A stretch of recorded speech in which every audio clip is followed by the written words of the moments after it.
"That's just our crazy maid," My my son son treated announced my to his sister laughing like a guests, servant. while scraping So I mud taught from his him a Italian lesson he leather will never boots forget. onto my sister's trembling spine. She lay curled on the welcome mat like a dying animal, whimpering softly as the filth smeared across her back. I stood in the doorway, invisible, watching. 20 years in the Alaskan oil fields had burned away every soft thing inside me. The miners called me the Iron Duchess because I never flinched, never cried, never looked away. So when my son ground his heel into my baby sister's shoulder blade, I didn't scream. I took one step into the light, and 60 champagne glasses stopped halfway to painted lips. The silence hit the room like an avalanche. Grant felt it before he saw me. His perfect smile faltered. He turned slowly, confusion creasing his handsome face, and our eyes met across the marble foyer of the house I had built for him. He didn't recognize me, not at first. I had left Georgia as a grieving widow with chestnut hair and smooth skin. I returned as something else entirely. Silver hair, face carved by Arctic winds, eyes that had watched men die in collapsed mines and never looked away. But someone recognized me. Judge Isaac Peterson stood in the center of the hall, brandy glass frozen halfway to his lips. The color drained from his face like water from a cracked basin. His crystal glass slipped from trembling fingers and shattered against the marble floor. The sound echoed like a gunshot. "Clementine Brooks," he whispered, and 60 heads swiveled toward me. "We were told you were dead." Dead. The word hung in the air between us, heavy as a coffin lid. I looked at my son. He had gone pale beneath his artificial tan, but I watched him calculate, watched him weigh his options, watched him choose his lie. "My poor mother." Grant laughed too loud, too bright. "Look at her, everyone. The doctors warned me about this. Complete mental deterioration. She doesn't even know where she is." He strode toward me, champagne sloshing in his glass, and grabbed my elbow hard enough to bruise bone. "Don't listen to her rambling," he announced, already dragging me toward the stairs. "Senility is a terrible disease. She probably wandered here from some facility." His fingers dug into my flesh. His breath smelled of expensive wine and rotten intentions. I could have fought. I could have screamed the truth to every guest in that room. But 20 years in the Arctic had taught me patience. You don't survive a blizzard by running into the wind. You dig in, you wait, you let the storm exhaust itself. So I let my shoulders slump. I let my eyes go vacant and confused. I shuffled my feet and mumbled nonsense about wanting to go home. Grant relaxed. He saw what he wanted to see. A broken old woman. No threat at all. He dragged me up the grand staircase past the oil paintings I had purchased, and the chandeliers I had imported, and the oriental rugs I had chosen from catalogs 1,000 miles away. This house was mine. Every nail, every board, every piece of crystal. I had paid for it with 20 years of my life. But Grant didn't take me to any of the beautiful bedrooms. He turned down a narrow servants' corridor, paint peeling from the walls, until we reached a door at the very end. He kicked it open and threw me inside. Not a room. A closet. A windowless pantry stuffed with broken furniture and cardboard boxes, and the thick stench of mildew. A bare mattress sat in the corner, stained with things I didn't want to identify. Grant slammed the door and pressed his back against it. The party host vanished. The mask crumbled. What remained was something ugly and desperate and cruel. "Listen carefully, you old bitch." He leaned close, his handsome face twisted with rage. "You're dead. Everyone believes it. I've spent 3 years building this life, and you're not going to destroy it by showing up like some goddamn ghost." I said nothing. I watched him the way I used to watch the pressure gauges before a mine collapse. "If you make one sound," he continued, jabbing his finger at my chest, "if you try to talk to anyone, I will throw your precious sister into the street tonight. No coat, no shoes, and I promise you, Mother, she won't survive until morning." He smiled. It was the smile of a man who had done terrible things and gotten away with them all. "Do we understand each other?" I let my lip tremble. I let my eyes water. I whispered, "Where am I? I want to go home. It's so dark." Grant snorted with disgust. "Pathetic. You always were weak. Father should have divorced you years before he died." He left. The lock clicked behind him. I stood alone in the darkness, listening to his footsteps fade down the corridor. Listening to the muffled sounds of the party resuming below me. Listening to 60 people drinking champagne in my house while my sister lay broken on a doormat. I didn't cry. I didn't pray. I didn't sink onto that filthy mattress in defeat. I started planning. The lock was old. Simple. A basic pin tumbler mechanism that might have impressed someone who hadn't spent 20 years in remote mining camps where losing your keys could mean freezing to death. I pulled a metal hairpin from my bun. 2 careful movements. 1 quiet click. The door swung open. I waited until the party ended, until the cars drove away, until the house sank into heavy silence. Then I crept down the servants' stairs, avoiding the steps that creaked, moving through shadows, like I'd done 1,000 times in the darkness of the Arctic winter. The foyer was empty now. Abandoned champagne glasses caught the moonlight streaming through tall windows. Streamers dangled from the chandelier like the decorations of a funeral, and there in the corner by the front door my sister still lay on that filthy mat. No one had moved her, no blanket, no pillow. The party had ended, and everyone had simply stepped around her like she was furniture. I knelt beside her, my knees pressing into the rough fibers of the mat. Up close, I could see everything. The bones jutting beneath her papery skin, the bruises on her arms, some fresh purple, some faded yellow, the way her thin chest rattled with each breath. This was Lala, my baby sister, the one I had left in charge of everything, the one who had promised to take care of Grant, to maintain the house, to write me letters about how wonderful everything was going. For 20 years she had written those letters. Everything is fine, Tina. Grant is doing so well. The house is beautiful. Don't worry about us. She had been lying, or someone had been lying for her. I took off my coat and covered her trembling body. Then I sat down on the cold marble floor and took her hand in mine. Her fingers were ice. Her skin was rough as tree bark.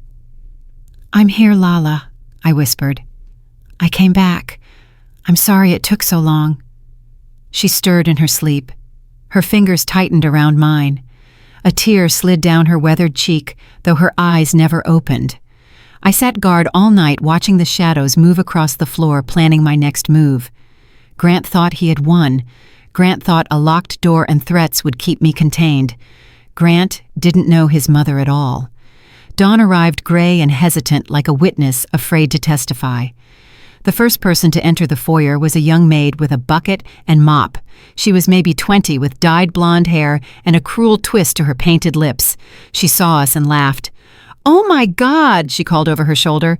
The crazy maid found a friend, 2 nut jobs cuddling on the floor like homeless people. Should I hose them down? An older woman appeared behind her, gray hair pulled into a severe bun, deep lines around her mouth, hands rough from decades of work. Martha. I recognized her instantly, though 20 years had carved different faces onto both of us. She'd been a rosy-cheeked girl of 20 when I left, shy and eager to please. Now she was a worn-down woman with haunted eyes. Those eyes widened when they met mine. The young maid was still laughing. "Seriously, should I call animal control? Get these strays off the property before Mr. Brooks wakes up." Martha's hand shot out and grabbed the girl's arm so hard she yelped. "Shut your ignorant mouth." Martha's voice shook. "Do you have any idea who that is? Some homeless woman who wandered in, another mental case like the maid?" Martha looked at me. I saw fear in her eyes, fear and something else, hope. I raised my chin slightly. I didn't speak. I simply pointed with my eyes toward a small table in the corner. "Tea," I said. My voice was quiet, but it carried the authority of 20 years giving orders to men who could have broken me in half. "And breakfast, for 2. The young maid's laughter died in her throat. She looked at Martha, then at me, uncertain. "Right away, Mrs. Brooks," Martha whispered. She dragged the young maid toward the kitchen. I heard their footsteps fade, heard the crash of pots, heard frantic whispered conversation. Lala stirred beside me. Her eyes fluttered open, clouded and confused, then slowly focused on my face. "Tina." The nickname no one else had ever used. "Tina, is it really you?" "It's me, sweetheart." Tears spilled down her cheeks. I knew you weren't dead. He told everyone you died. Made me write letters saying you were sick, then sicker, then gone. But I knew.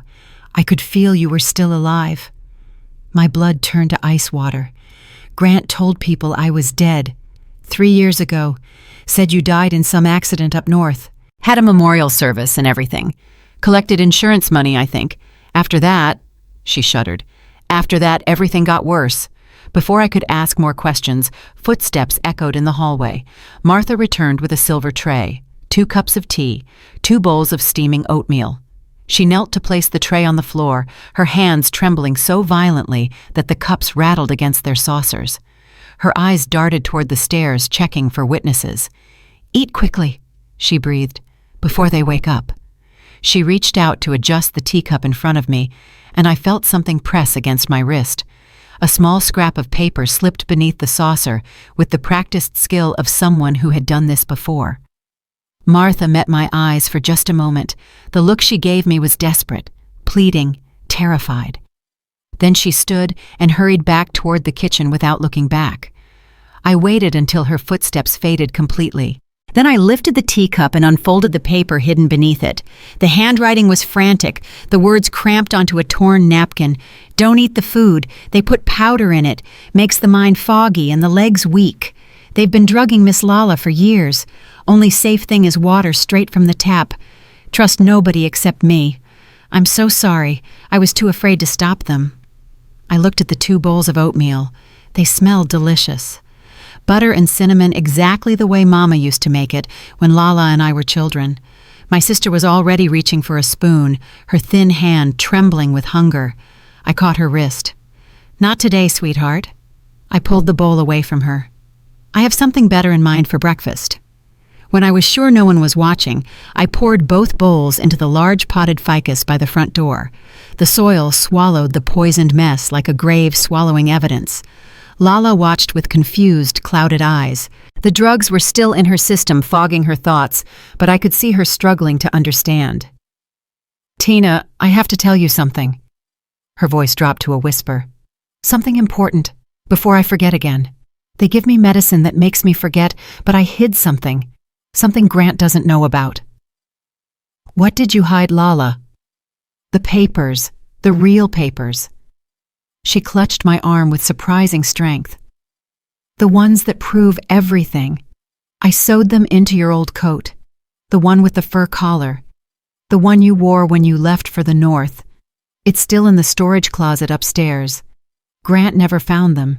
He thinks I'm too crazy to hide anything." My heart hammered against my ribs.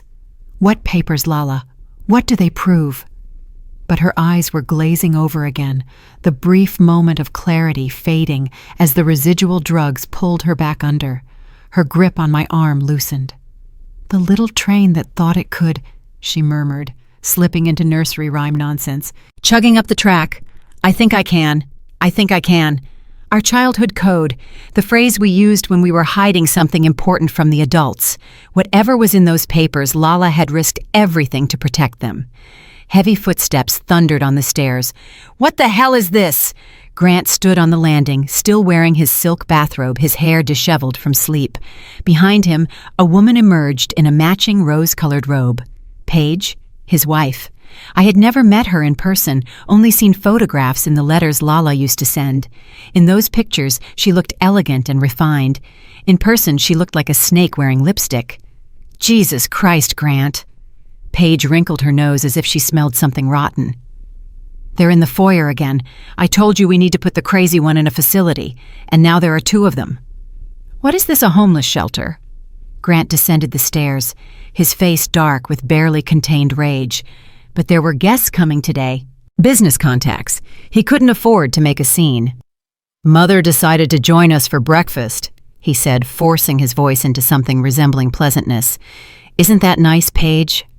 Paige's eyes narrowed as she studied me. "This is your mother, the one who died." Clearly, the reports of her death were exaggerated. Grant's smile didn't reach his eyes. "She's confused. Dementia. Wandered here from God knows where." "I'm not confused," I said quietly. "And I'm not dead, though I understand you told everyone I was, even collected insurance money." The color drained from Grant's face. Paige looked between us, calculating. I watched her reassess the situation, watched her realize that my presence threatened everything she had built. "Grant," she said sweetly, "shouldn't your mother be resting? She's clearly unwell. All this stimulation can't be good for her condition." "Absolutely right, darling." Grant moved toward me, that dangerous smile plastered on his face. "Mother needs her rest. Let me help you back to your room." He reached for my arm. "Don't touch me." The words were quiet, but they carried the weight of 20 years of frozen tundra and collapsed minds and men who had tried to break me and failed. Grant's hand stopped in midair. "I said, don't touch me." I rose slowly to my feet, keeping my sister's hand in mine. "This is my house, Grant. I bought it. I paid for it. Every brick, every chandelier, every piece of silver that I'm quite sure you've already pawned. I am not a guest here. I am not a patient, and I am certainly not dead." For a moment, just a moment, fear flickered in his eyes. Then Paige laughed, a high, brittle sound like breaking glass. "Oh, this is rich." She descended the stairs, her silk robe trailing behind her like a queen's train. "She thinks she still owns the house. Grant, darling, show her the paperwork. Show her who really controls things around here." Grant straightened. The fear disappeared, replaced by smug confidence.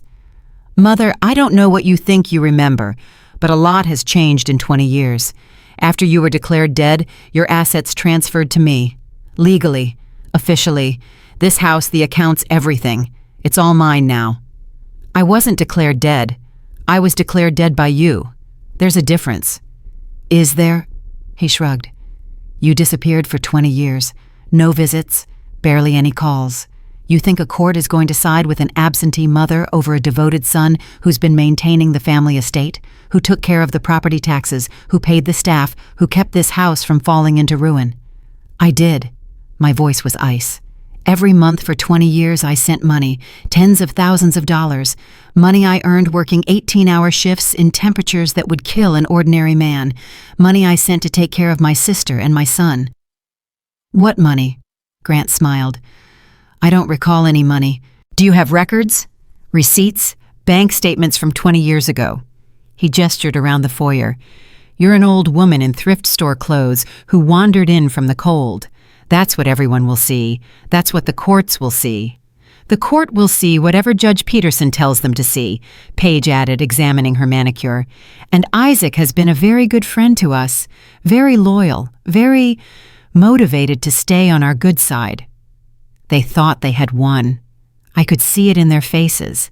They had spent 3 years building this lie, and they believed it was unshakable. But they didn't know about Martha's note. They didn't know about Lala's hidden papers.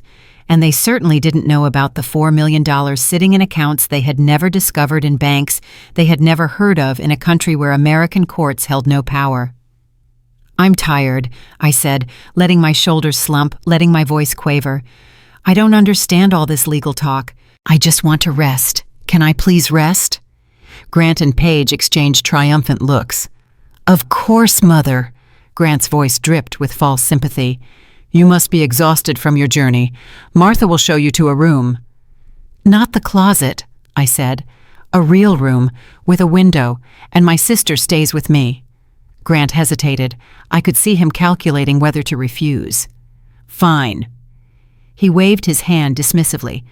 "Put them in the East Wing, the rooms we use for storage. They can be crazy together." He turned and walked toward the dining room, Paige floating behind him. I heard them laughing as they disappeared around the corner. "Did you see her face?" Paige's voice drifted back. "She actually thinks she has any power here. Pathetic." Martha appeared at my elbow, her face pale but determined. "This way, Mrs. Brooks." She helped me lift Lala to her feet. "I'll show you to your room." We made our way slowly up the stairs, Lala leaning heavily on both of us. Martha led us past the grand bedrooms, past the wing where Grant and Paige lived, to a dusty corridor at the far end of the house. The room she opened was small and neglected, but it had a window that looked out over the gardens and 2 narrow beds with clean sheets.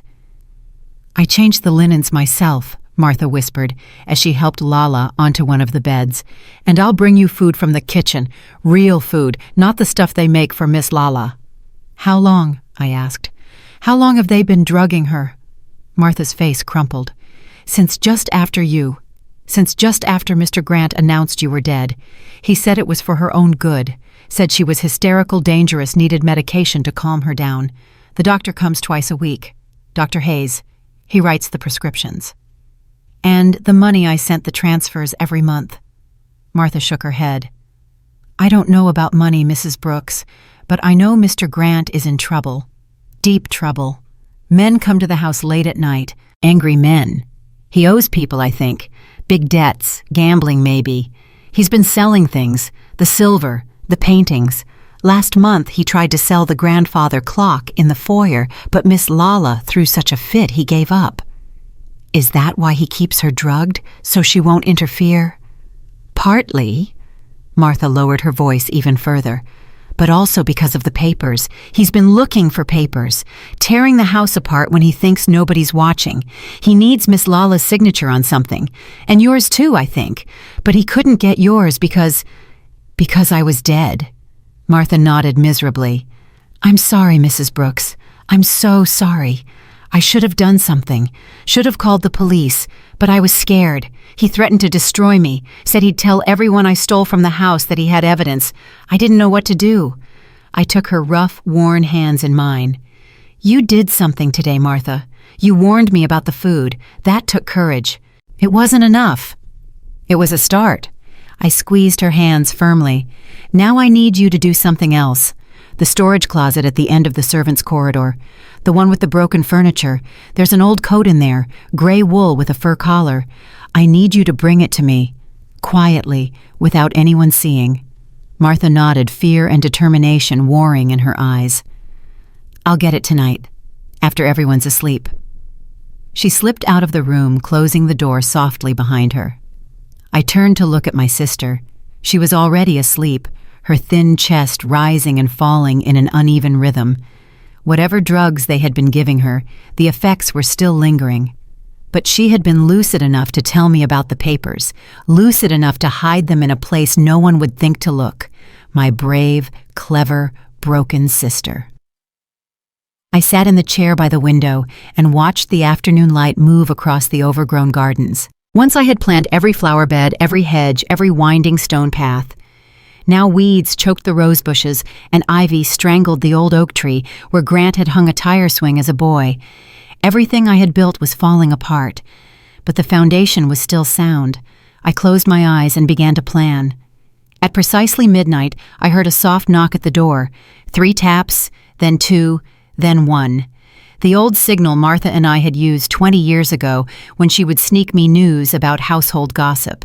I opened the door to find her standing in the dark corridor, clutching a bundle of gray fabric to her chest. "Here," she thrust the coat into my arms. "I had to wait until Mr. Grant passed out. He drinks too much now, every night until he can barely stand." I took the coat to the window, where moonlight spilled across the dusty floor. My fingers found the seam Lala had mentioned, rough stitches made with trembling hands. I worked the thread loose carefully, revealing a hidden pocket sewn into the lining. Inside were documents. I unfolded them, heart-hammering, and read by the pale light of the moon.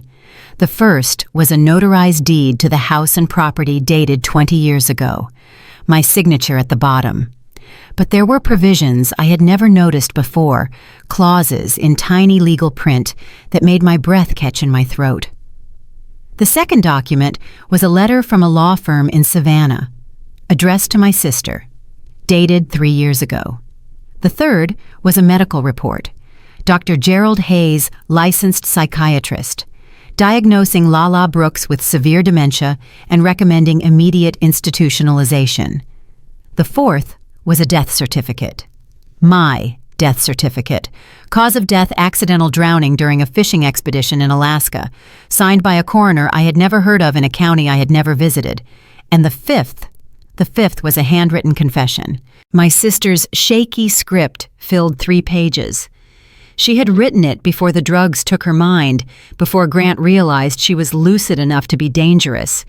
She had documented everything.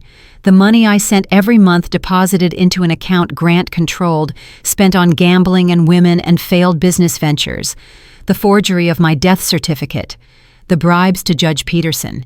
The gradual drugging that had turned her from the mistress of the house to a broken creature sleeping on a welcome mat. And at the bottom, in letters pressed so hard they nearly tore through the paper, "If you're reading this, Tina, it means I finally found a way to hide the truth where Grant can't destroy it. Everything they did is here. Everything they stole. Everything they planned. They want to sell our family's land to developers. They need your signature and mine. That's why they faked your death, because dead people can be represented by their heirs. But you're not dead. And as long as one of us is still standing, they can't have the house. I love you. I never stopped believing you would come home. Make them pay for what they did. Make them pay for what they turned me into." I folded the documents carefully and tucked them into my dress. Then I looked out the window at the dark gardens below, at the house my money had built, at the life my sacrifice had created for people who had betrayed me in every possible way. 20 years ago, I had left Georgia as a grieving widow with a broken heart. I had returned as something else entirely. The Iron Duchess was home, and the reckoning was about to begin. The morning sun cut through the dusty curtains like a blade, and Clementine was already awake. She had not slept. The documents lay hidden beneath the loose floorboard she had discovered near the radiator, a secret space that the renovation workers had accidentally created and never sealed. Grant could tear the room apart and never find them. Lala stirred in the narrow bed across the room, her eyes fluttering open with that familiar clouded confusion. But there was something different this morning, a spark of recognition that hadn't been there before. "Tina." Her voice was stronger, clearer. "The food. You didn't let me eat the food." "No, sweetheart. And you're not going to eat anything they give you from now on." Lala pushed herself up on trembling arms. "I can think. For the first time in, I don't know how long, months, maybe years. It's like waking up from a nightmare that never ended." Clementine crossed the room and sat on the edge of her sister's bed. "Tell me everything you remember, everything they did, everything they said when they thought you couldn't understand." "They talked about you all the time." Lala's hands twisted in the thin blanket. "Grant and that woman, they laughed about how easy it was, said you were too stupid to realize what was happening, too trusting. They intercepted your letters, changed the words before I could read them, made me write responses they dictated. The money I sent every month, what happened to it? Gone, all of it. Grant gambles, not just cards or horses, big things, investments that failed, business partners who cheated him. He owes money to people who don't forgive debts, dangerous people." A knock at the door made them both freeze. 3 taps, then 2, then 1. Martha's signal. Clementine opened the door to find the housekeeper carrying a tray with toast, fruit, and tea. Real food, not the drugged oatmeal from yesterday. "I made this myself," Martha whispered, slipping inside. "Watched it every second. It's safe." "Thank you, Martha." Clementine took the tray and set it on the small table by the window. "What's happening downstairs?" "Mr. Grant is in a terrible mood, screaming at everyone. The Founders' Ball is tomorrow night, and he's panicking about something. Had 3 phone calls this morning, all of them ending with him throwing things." "What's the Founders' Ball?" Martha glanced at the door nervously. "Big charity event. Mr. Grant hosts it every year now. All the important people in the city come, politicians, businessmen. Judge Peterson always gives a speech." She lowered her voice even further. "But this year is different. There's a man coming from New York, Mr. Castellano. I heard them talking about him. He's the one Mr. Grant owes money to, a lot of money." Clementine filed the name away. "And what does Castellano want?" "The land, I think. The whole estate. Mr. Grant promised to sign it over to pay his debts, but he needs papers, legal papers with signatures. That's why he's been so desperate to find—" Martha trailed off, looking at Lala. "To find certain documents. Documents that would let him sell the property." "Yes, ma'am, and he needs you and Miss Lala to sign something, or to be declared incompetent so he can sign for you. Dr. Hayes is coming this afternoon. I heard Mr. Grant tell Mrs. Page that by tonight both of you will be officially diagnosed as mentally unfit." Clementine's jaw tightened. "What time is Dr. Hayes arriving?" 4 o'clock. Mr. Grant made the appointment yesterday right after you showed up at the party." "Good. That gives me time." Martha looked at her with desperate hope. "What are you going to do, Mrs. Brooks? I'm going to remind this house who owns it." After Martha left, Clementine helped Lala eat the safe breakfast, watching the color slowly return to her sister's gaunt cheeks. With each hour that passed, without the drugs, Lala's mind sharpened.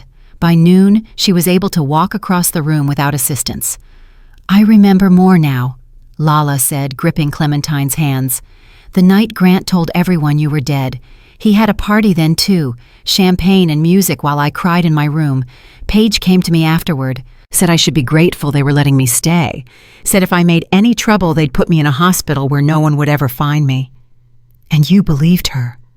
"I was afraid, Tina. I'm not strong like you. I never was. You were strong enough to hide those documents, strong enough to wait for me. That's the only strength that matters." Lala's eyes filled with tears. "What are we going to do? Grant has the judge in his pocket. The doctor does whatever he's told. We're two old women against everyone." "Not everyone." Clementine moved to the window and looked down at the overgrown gardens. "Grant has made enemies, people he's cheated, people he owes, and he's made one mistake that's going to destroy him." "What mistake?" "He underestimated his mother." At precisely 3 o'clock, Clementine left Lala resting in the room and made her way downstairs. She moved slowly, deliberately, letting her feet shuffle on the hardwood floors, letting her shoulders hunch forward like a woman defeated by age and confusion. Grant was in the study. She could hear his voice through the closed door. Angry, desperate. "I told you the paperwork will be ready by tomorrow night. Castellano will have everything he needs. The deed, the signatures, all of it. My mother showing up was a complication, but it's handled. Hayes is taking care of it this afternoon." Clementine pressed herself against the wall, listening. No, she's not a threat. She's senile, probably wandered here from some nursing home. Even if she tried to make trouble, who would believe her? I have Peterson in my pocket.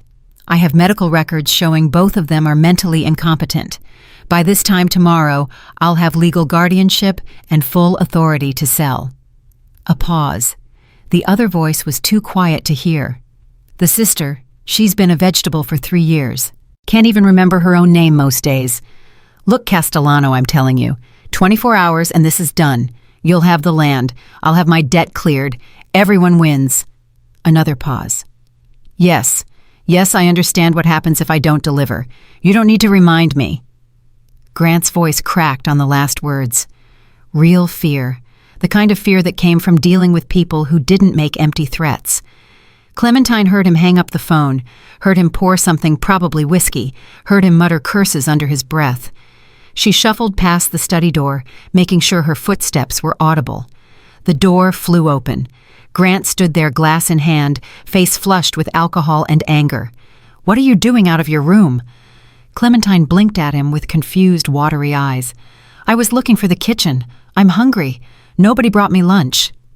"Martha," Grant bellowed, "get this woman out of my sight. Take her back upstairs and keep her there." Martha appeared from the back of the house, wiping her hands on her apron. "Yes, Mr. Grant, come along, Mrs. Brooks. Let me take you back to your room." She took Clementine's arm, gently guiding her toward the stairs. As they passed Grant, Clementine let her gaze drift to his face, empty and uncomprehending. But behind those vacant eyes, she was memorizing everything. The time of the call, the name Castellano, the 24-hour deadline, the fear in her son's voice when he talked about what would happen if he failed to deliver. Grant thought he was the predator in this house. He was about to learn that he was the prey. Dr. Gerald Hayes arrived at 4 o'clock precisely carrying a black leather medical bag and wearing an expensive suit that no honest doctor could afford. He was a small man with thin lips and nervous hands, the kind of man who had learned early that there was more money in serving the powerful than in healing the sick. Grant met him in the foyer. Clementine watched from the upstairs landing, hidden in the shadows of the corridor. "Thank God you're here." Grant gripped the doctor's arm. "They're upstairs, both of them. I need you to make this official, tonight. I'll need to examine them first, for the paperwork to hold up. Then examine them. But Hayes, I'm telling you, they're both gone. My mother doesn't even know where she is. Probably Alzheimer's, and my aunt has been declining for years. You've seen her yourself. The medications I prescribed should have ensured that Miss Lala remained manageable. Well, she's still manageable, but my mother is a complication. I need her declared incompetent before the ball tomorrow. Can you do that?" Hayes hesitated. Declaring someone incompetent requires observation, usually weeks or months of documentation. Grant's face darkened. "I don't have weeks or months. I have hours. Castellano is coming tomorrow night. If I don't have those signatures ready, you know what happens. And if I go down Hayes, I'm taking you with me. Every forged prescription, every illegal medication, every patient who died a little too conveniently, I have records." The doctor's face went pale. "You wouldn't." "Try me." They stared at each other. Clementine watched the silent war between them, watched Hayes' resistance crumble under the weight of his own crimes. "Fine." The doctor's voice was barely a whisper. "I'll sign whatever you need. But this is the last time, Grant. After tomorrow we're done. I want nothing more to do with you or your family." "Just get it done." Grant led the doctor upstairs. Clementine retreated silently to the room she shared with Lala, slipping inside just moments before she heard their footsteps in the corridor. "Remember," she whispered to her sister, "act confused. Don't let them see that the drugs are wearing off. I need more time." Lala nodded, her eyes sharp with understanding, even as her face adopted a slack, empty expression. The door opened without a knock. Grant strode in with Dr. Hayes trailing behind him. "Ladies," Grant's voice dripped with false concern, "Dr. Hayes is here to check on your health. Just a routine examination. Nothing to worry about." Clementine let her mouth fall slightly open. She stared at a spot on the wall behind them, as if the wallpaper pattern was the most fascinating thing she had ever seen. "Hello, Mrs. Brooks." Dr. Hayes approached her, slowly speaking in the exaggerated tone people used for children and the mentally feeble. "How are we feeling today?" "There's a bird," Clementine mumbled. "Outside the window. It keeps singing the same song. Why does it do that? Why the same song?" Hayes glanced at Grant, who nodded with grim satisfaction. "And what year is it? Mrs. Brooks? Can you tell me the year?" Clementine frowned, as if trying very hard to remember. "The year, I think.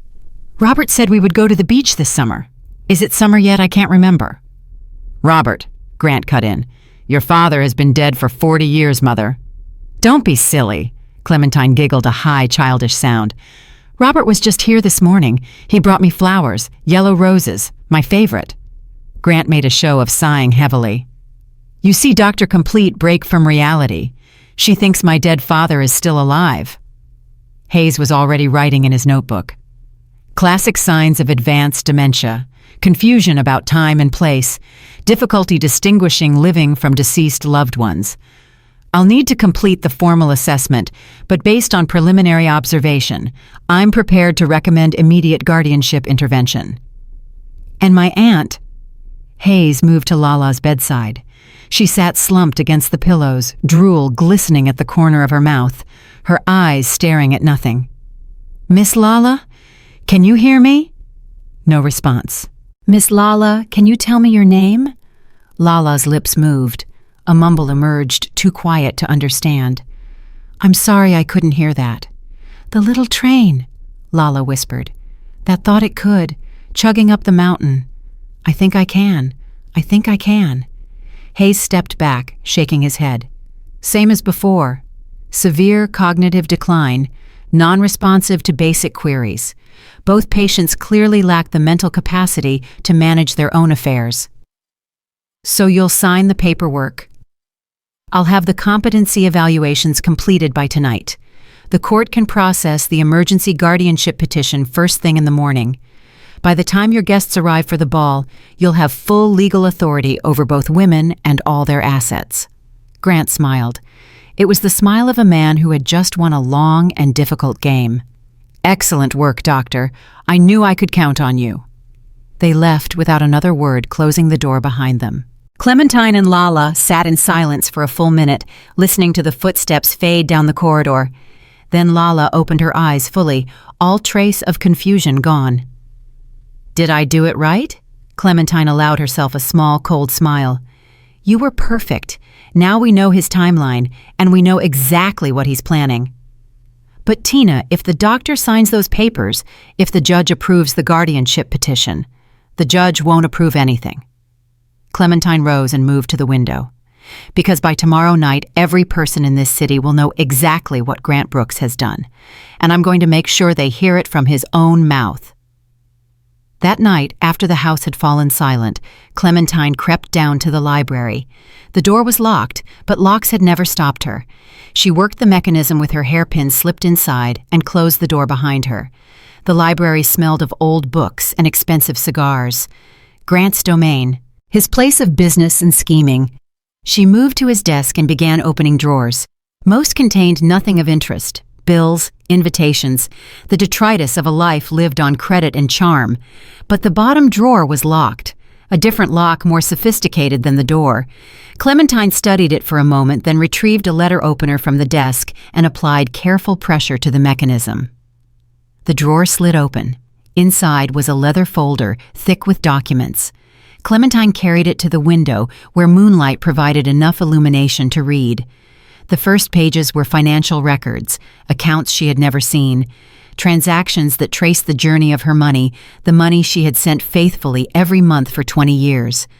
From her accounts to Grant's, from Grant's to gambling establishments, from gambling establishments to the name that kept appearing over and over, Castellano Holdings, LLC. Her son had lost everything to this Castellano. Every dollar she had sacrificed for, every hour she had worked in the freezing darkness of the Arctic, gone, thrown away on cards and dice and the desperate hope that one more bet would fix everything. The second section of documents was worse. Forged letters bearing her signature, bank authorizations she had never written, a trail of fraud that stretched back nearly a decade, beginning shortly after Robert's death and accelerating in the years after Grant had declared her dead. He had been stealing from her while she was alive. He had simply accelerated the theft after convincing everyone she was gone. The third section contained correspondence with Judge Peterson, not official legal documents, but personal letters. Favors requested and granted. Cases dismissed in exchange for campaign contributions. Witnesses who had suddenly recanted testimony.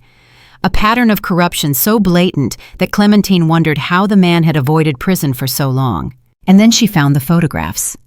Peterson at a private club surrounded by women young enough to be his granddaughters.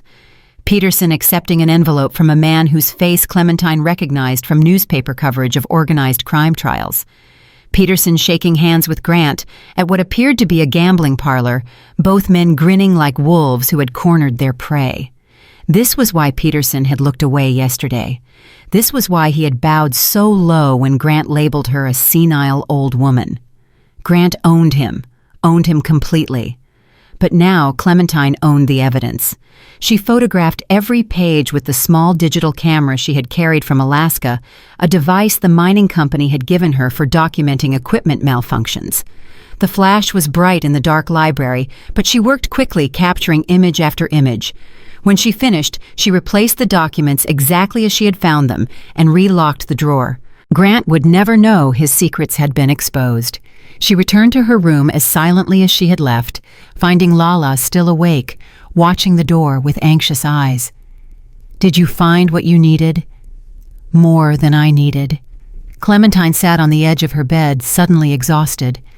20 years of hard labor had given her endurance, but the last 48 hours had pushed her to the edge. Tomorrow is the Founders' Ball. Every important person in the city will be there. Grant plans to announce my guardianship and celebrate his victory. What are you going to do? I'm going to give them a show they'll never forget. The morning of the ball dawned bright and clear. Clementine watched from her window as trucks arrived with flowers and cases of champagne. A crew set up tables in the garden. Caterers invaded the kitchen while Martha tried to maintain some semblance of order. At noon, Dr. Hayes returned with his official paperwork. Clementine and Lala were summoned to the study, where Grant waited with a pen and a stack of legal documents. "Mother, Aunt Lala." His voice was smooth, confident, the voice of a man who believed he had already won. "Dr. Hayes has completed his evaluation. I'm sure you don't understand what any of this means, but I need you to put your mark on these papers. Just an X will do. Martha will help guide your hands." Clementine stared at the documents with empty eyes. They were guardianship petitions, exactly as Martha had warned. Her signature would give Grant complete control over her assets, her property, her very existence. "I don't like pens," she said vaguely. "Robert always used pencils. He said pens were too permanent." "Just sign the paper, Mother." "Is it Tuesday?" "I think it might be Tuesday. I always forget to water the plants on Tuesday." Grant's patience snapped. "For God's sake, just make an X." "Hayes, hold her hand and make her sign." The doctor stepped forward reluctantly. His fingers closed around Clementine's wrist, lifting her hand toward the paper. And then Clementine moved, not the shuffling, confused movement of a senile old woman, the sharp, precise motion of someone who had spent 20 years surviving in the most hostile environment on earth. She twisted free of Hayes's grip, grabbed the pen from his other hand, and stabbed it into the stack of documents with enough force to pierce straight through to the desk beneath. "I don't think I'll be signing anything today." Grant's face went white. "What the hell?" "Sit down, Grant." Clementine's voice was ice. "You too, Doctor. We need to have a conversation about what's going to happen tonight." "You're insane," Grant sputtered. "Hayes, call security. Call the police. She's having some kind of episode." Hayes didn't move. He was staring at Clementine with the terrified expression of a man who had just realized he was trapped. "I found the documents, Grant." Clementine pulled a chair from the corner and sat down, positioning herself between her son and the door. "All of them. The financial records showing where my money went, the forged letters with my signature, the correspondence with Judge Peterson, and the photographs. So many photographs." Grant's mouth opened and closed. No sound emerged. "Here's what's going to happen. Tonight at the Founders Ball, in front of every important person in this city, you're going to confess. You're going to tell them exactly what you did to me, to your aunt, to everyone you've cheated and stolen from." "You're bluffing. You don't have anything." Clementine smiled. It was not a pleasant smile. "Shall I describe the photograph of Judge Peterson at the Golden Lotus Club? The one where he's sitting between two young women who definitely aren't his wife. Or perhaps you'd prefer. I mentioned the letter where you explicitly detail the bribes you paid him to dismiss the Henderson case." Grant lunged toward her. He was younger, stronger, faster. But Clementine had spent 20 years in a world where hesitation meant death. She sidestepped his charge, grabbed the heavy crystal paperweight from the desk, and brought it down on his reaching hand with a crack that echoed through the room. Grant screamed. He collapsed against the desk, cradling his injured hand, tears of pain streaming down his cheeks. "Don't," Clementine said calmly. "Touch me again." Dr. Hayes had pressed himself against the wall, shaking. "Mrs. Brooks, please. I was only doing what he told me. He threatened me. I had no choice." "You had a choice, Doctor. You made the wrong one." Clementine turned to him. "But you can make a different choice now. Tonight, when I expose Grant, you can either stand beside him and share his fate, or you can testify to what you've done and throw yourself on the mercy of the court. Which would you prefer?" Hayes looked at Grant, still whimpering on the floor, then back at Clementine. "What do you want me to do?" "Exactly what Grant asked you to do. Sign your evaluation. Declare us both competent. And when I give my speech tonight, you'll confirm every word." The doctor nodded rapidly. Yes, of course. Whatever you say." "Good. Clementine walked to the door. "Now, if you'll excuse me, I need to find something appropriate to wear. I understand there's going to be a party." The guests began arriving at 7. Clementine watched from her window as luxury cars lined the driveway, as men in tuxedos and women in evening gowns climbed the front steps of the house she had built. She saw Judge Peterson emerge from a black sedan, saw him greeted warmly by Grant, whose injured hand was now wrapped in a bandage he was explaining away as a gardening accident. At 7:30, Martha knocked with the signal. She entered carrying a garment bag and a velvet jewelry box. "I found them," she breathed, "in the attic where they stored your mother's things, the burgundy dress, and her pearls." Clementine opened the bag. The dress was exactly as she remembered it. Deep red velvet, high collar, severe cut. Her mother had worn it to receive the governor of Georgia 40 years ago. It had been a symbol of the Brooks family's standing in society. Tonight, it would be a symbol of something else entirely. "Help me dress Martha, and then help my sister. By the time we walk into that ballroom, every person in attendance will know that the Brooks women are not to be underestimated." At 8 o'clock precisely, the orchestra stopped playing. Grant climbed onto the small stage by the fireplace, champagne glass in hand, his most charming smile firmly in place. "Ladies and gentlemen, thank you for joining us for the 20th Annual Founders Ball. As many of you know, this event celebrates the legacy of the Brooks family and our commitment to this community." Polite applause rippled through the crowd. "But tonight is special. Tonight, I have an announcement that I'm sure will come as a surprise to many of you." Grant paused dramatically. "Some of you may have heard rumors that my mother, Clementine Brooks, passed away 3 years ago. I'm delighted to tell you that those rumors were greatly exaggerated." Murmurs of confusion from the guests. "My mother has returned to us. Unfortunately, her health has declined significantly in her years away. She requires full-time care and supervision, which is why earlier today the courts granted me emergency guardianship over both her and my aunt. I want to assure everyone that they will receive the best possible care." More murmurs, sympathetic nods, people who were already accepting the narrative Grant was spinning. "And now I'd like to invite a very special guest to say a few words, a man who has been a friend to this family and a pillar of our community for decades, Judge Isaac Peterson." Peterson climbed onto the stage holding a folder of official documents. He looked nervous, but he was committed now. There was no backing out. "Thank you, Grant." The judge cleared his throat. "It is indeed a difficult situation when a beloved family member loses their mental faculties, but the law provides for—" The doors at the back of the ballroom opened. Clementine walked through them. She wore the burgundy velvet dress, her mother's pearls at her throat, a medal of commendation pinned to her chest. Her silver hair was swept into an elegant bun. She walked not with the shuffle of a confused old woman, but with the straight spine of a woman who had commanded respect in boardrooms and mining camps across Alaska. Beside her walked Lala, dressed in soft cream silk, her face alert and composed for the first time in years. The crowd parted before them. Grant's champagne glass slipped from his fingers and shattered on the stage floor. "Good evening, everyone." Clementine's voice carried across the suddenly silent ballroom. "I apologize for the interruption, but I'm afraid my son has been telling you lies, and I thought you all deserved to hear the truth." The silence in the ballroom was absolute.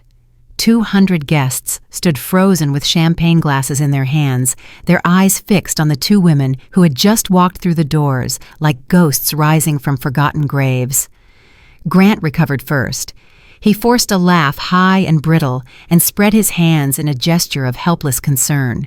"You see what I mean? My poor mother is confused. She doesn't understand what's happening.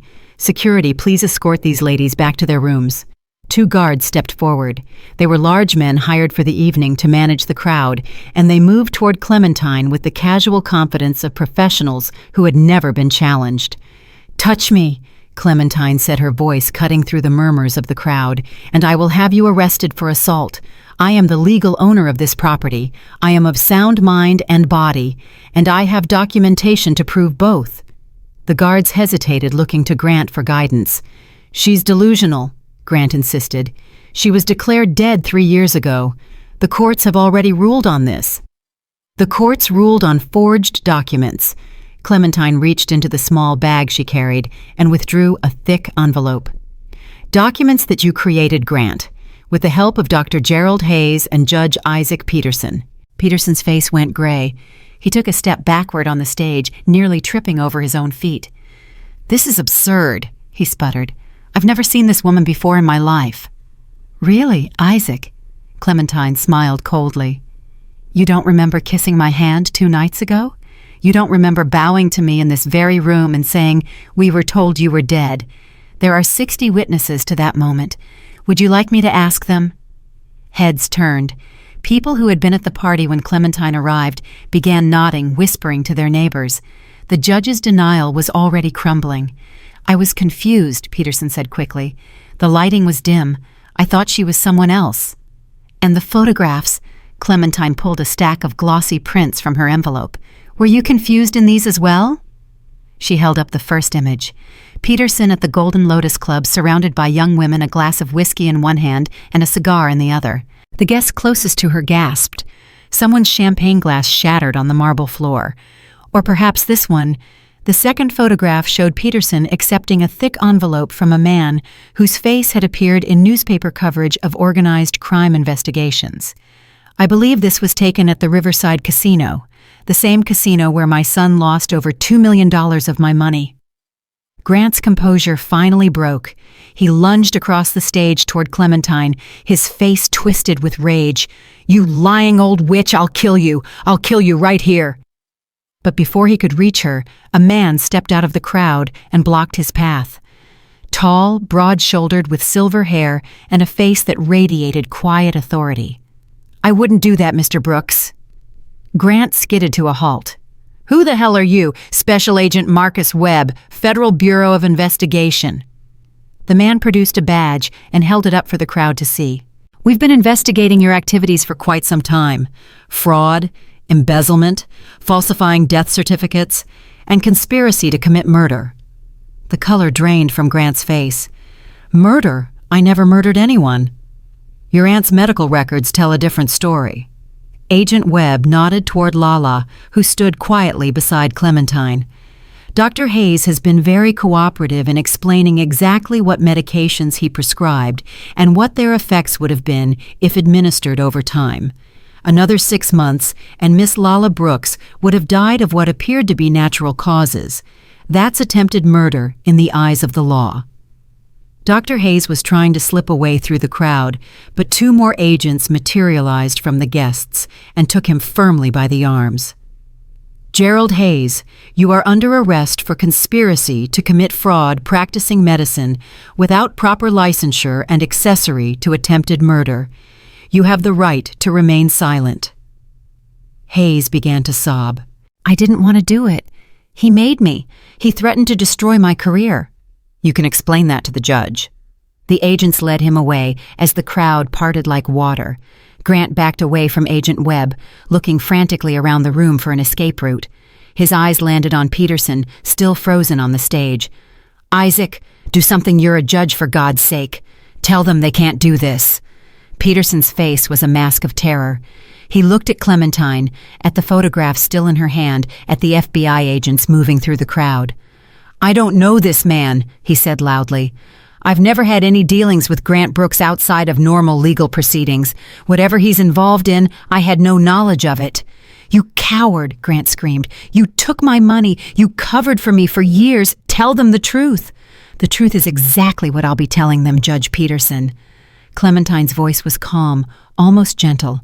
"I have copies of every letter you exchanged with my son. Every bribe you accepted, every case you dismissed on his behalf. The FBI has had this information for the past 24 hours.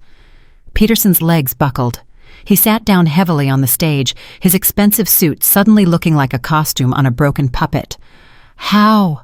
Grant whispered. "How did you do this? You were in Alaska. You were supposed to be dead." "I was never dead, Grant. I was working, saving money, building a life that you were supposed to share in when I came home." Clementine's voice cracked for the first time. "I sent you everything I had, every month for 20 years. I missed birthdays and holidays and all the years of your life because I believed I was building something for our family, and you threw it all away. You abandoned me. Grant's voice rose to a shriek. You left me with nothing but a crazy aunt and this rotting house. Father died and you just ran away. You didn't care about me. You never cared about anyone but yourself. I cared enough to work 18-hour shifts in temperatures that killed other people. I cared enough to send money that could have let me retire in comfort 10 years ago.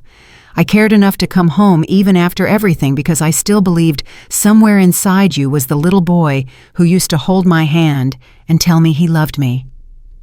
The ballroom had gone completely silent. 200 people stood witness to the destruction of a family, unable to look away. But that boy is gone, Clementine continued. Maybe he was never really there. Maybe I just wanted to believe in him so badly that I couldn't see what you really were. What I really am? Grant laughed bitterly. I'm your son, Mother. I'm exactly what you made me. You left me alone with an aunt who couldn't manage a household and a house that was falling apart and expectations I could never meet.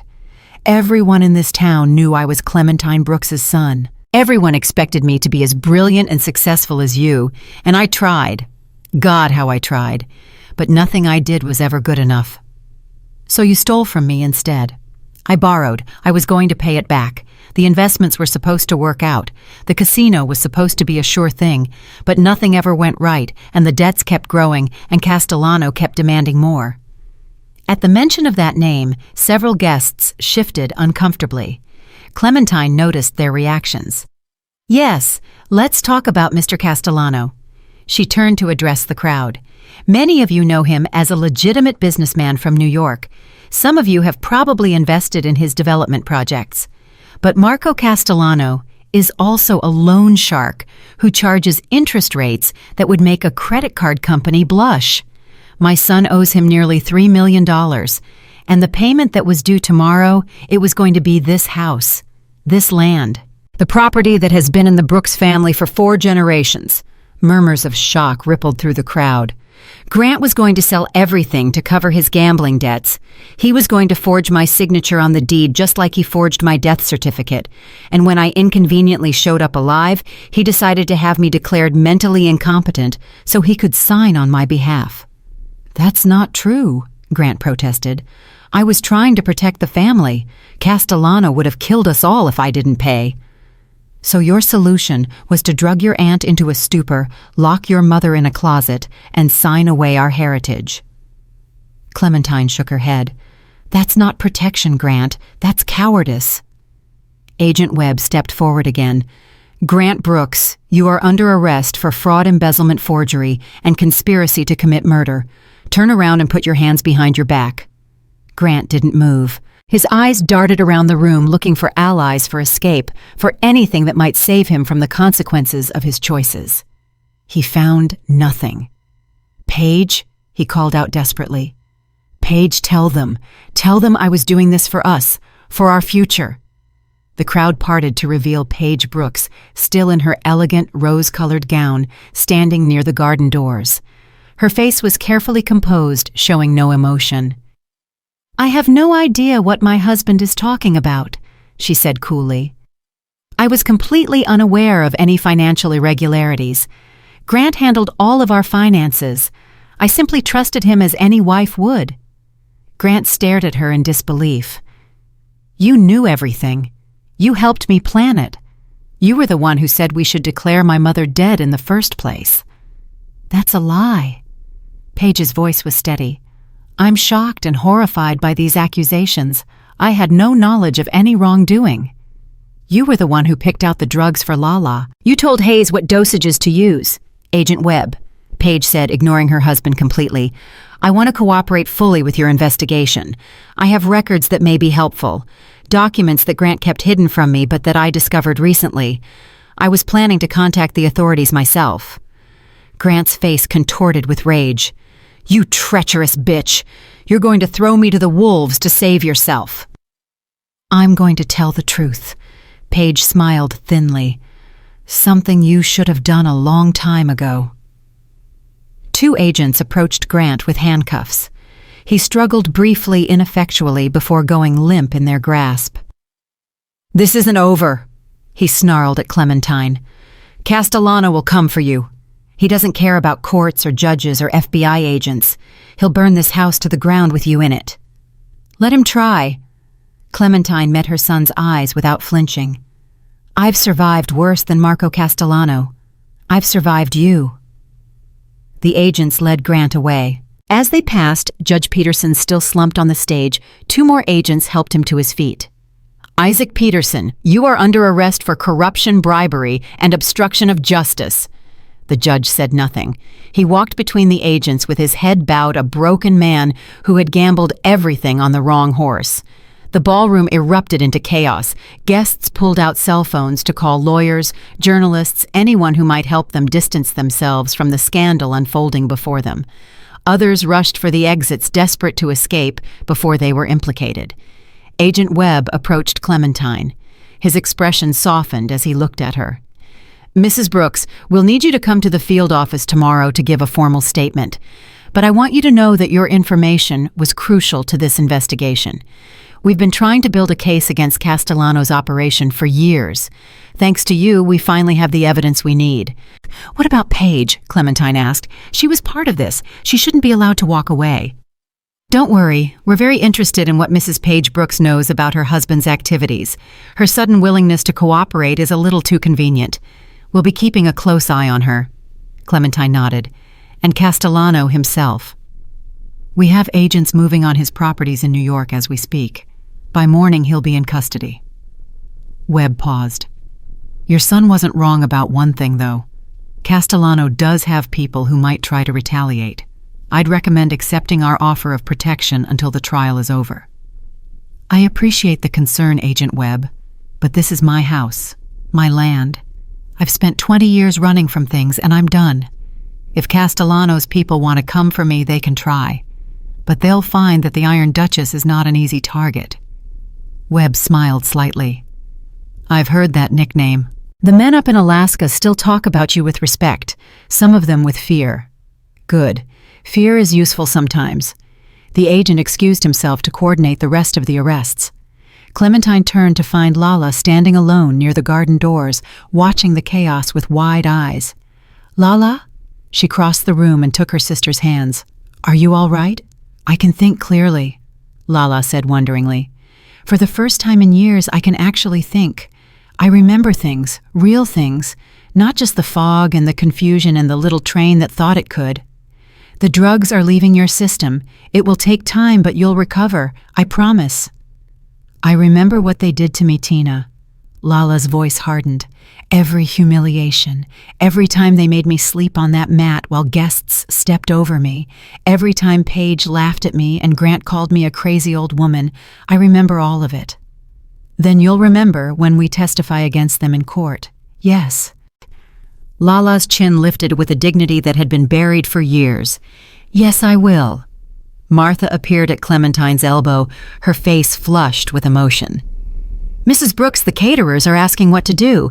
Should they continue serving or—" Clementine looked around the ballroom. Most of the guests had fled, but a few remained.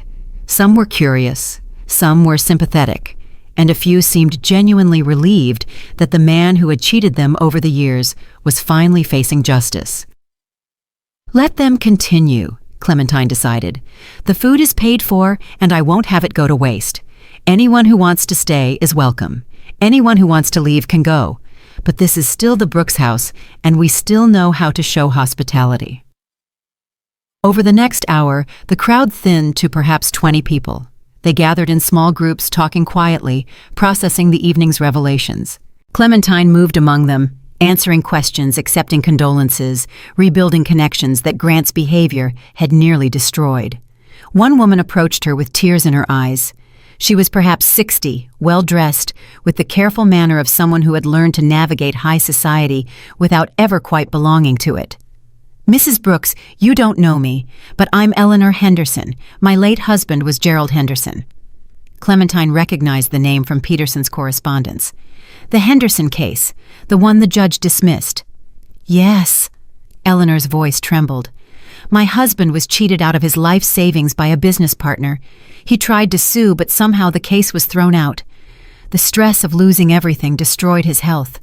He died 6 months later. I'm so sorry. I always knew something was wrong.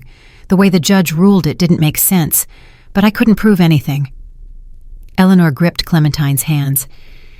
Thank you for exposing them. Thank you for giving Gerald some justice even if it comes too late.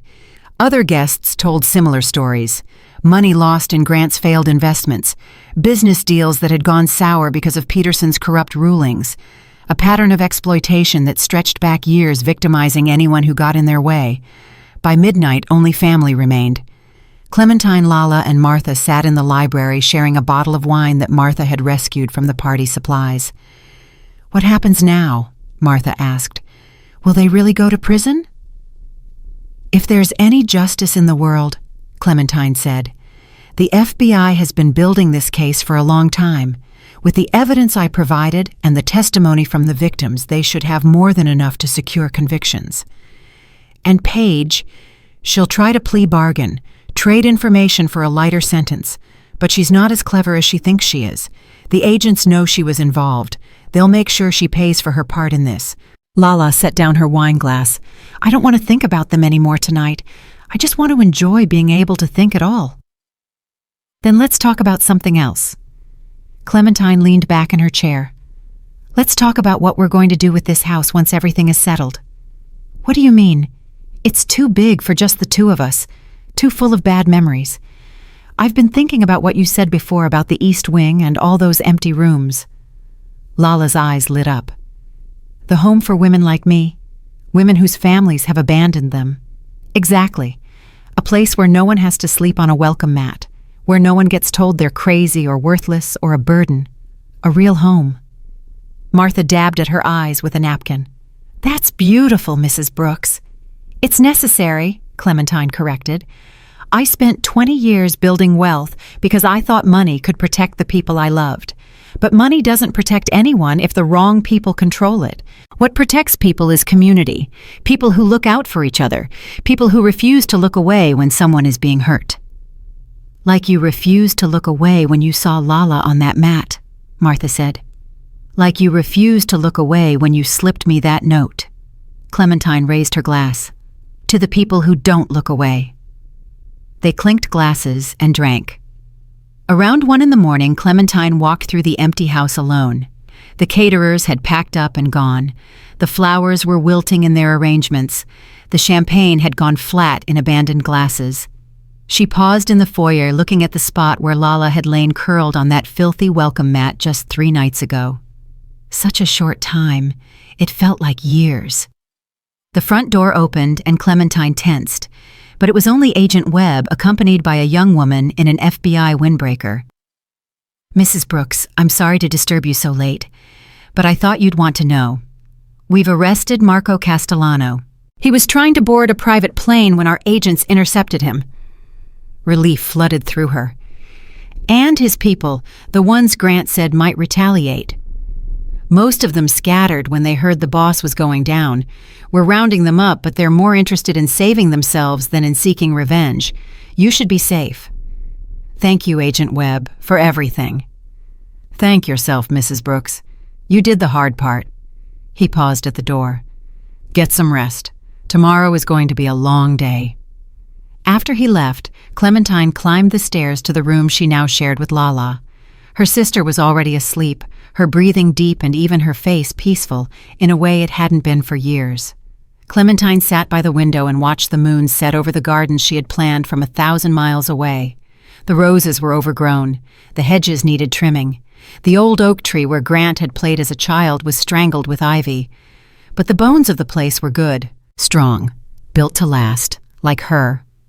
She thought about the next day, about the statement she would give, and the lawyers she would hire, and the long process of reclaiming what had been stolen from her. She thought about the trial that would come about facing Grant across a courtroom and telling a jury what he had done. She thought about the women she would help, the home she would build, the legacy she would leave behind. And for the first time since she had walked through the gates of the Brooks estate 3 days ago, Clementine allowed herself to feel hope. The phone on the nightstand buzzed. Clementine picked it up and saw a text from an unknown number. "This isn't over, Mrs. Brooks. Castellano may be in custody, but he has friends, powerful friends. You've made enemies tonight that you can't even imagine. Enjoy your victory while it lasts. We'll be seeing you soon." Clementine read the message twice. Then she set the phone down, walked to the window and looked out at the dark gardens. "Let them come," she whispered to the night. "I've been waiting 20 years to fight for something that matters. Let them all come." She pulled the curtains closed and finally allowed herself to sleep. But her dreams were not of rest. They were of ice and fire, of battles yet to come, of a war that was far from over. The Iron Duchess had won the first battle, but she knew in her bones that the real fight was just beginning. In the morning, everything would change again. New enemies would emerge, new threats would materialize, and Clementine Brooks would face them all with the same cold determination that had carried her through 20 years of Arctic darkness. Because that was who she was. That was who she had always been.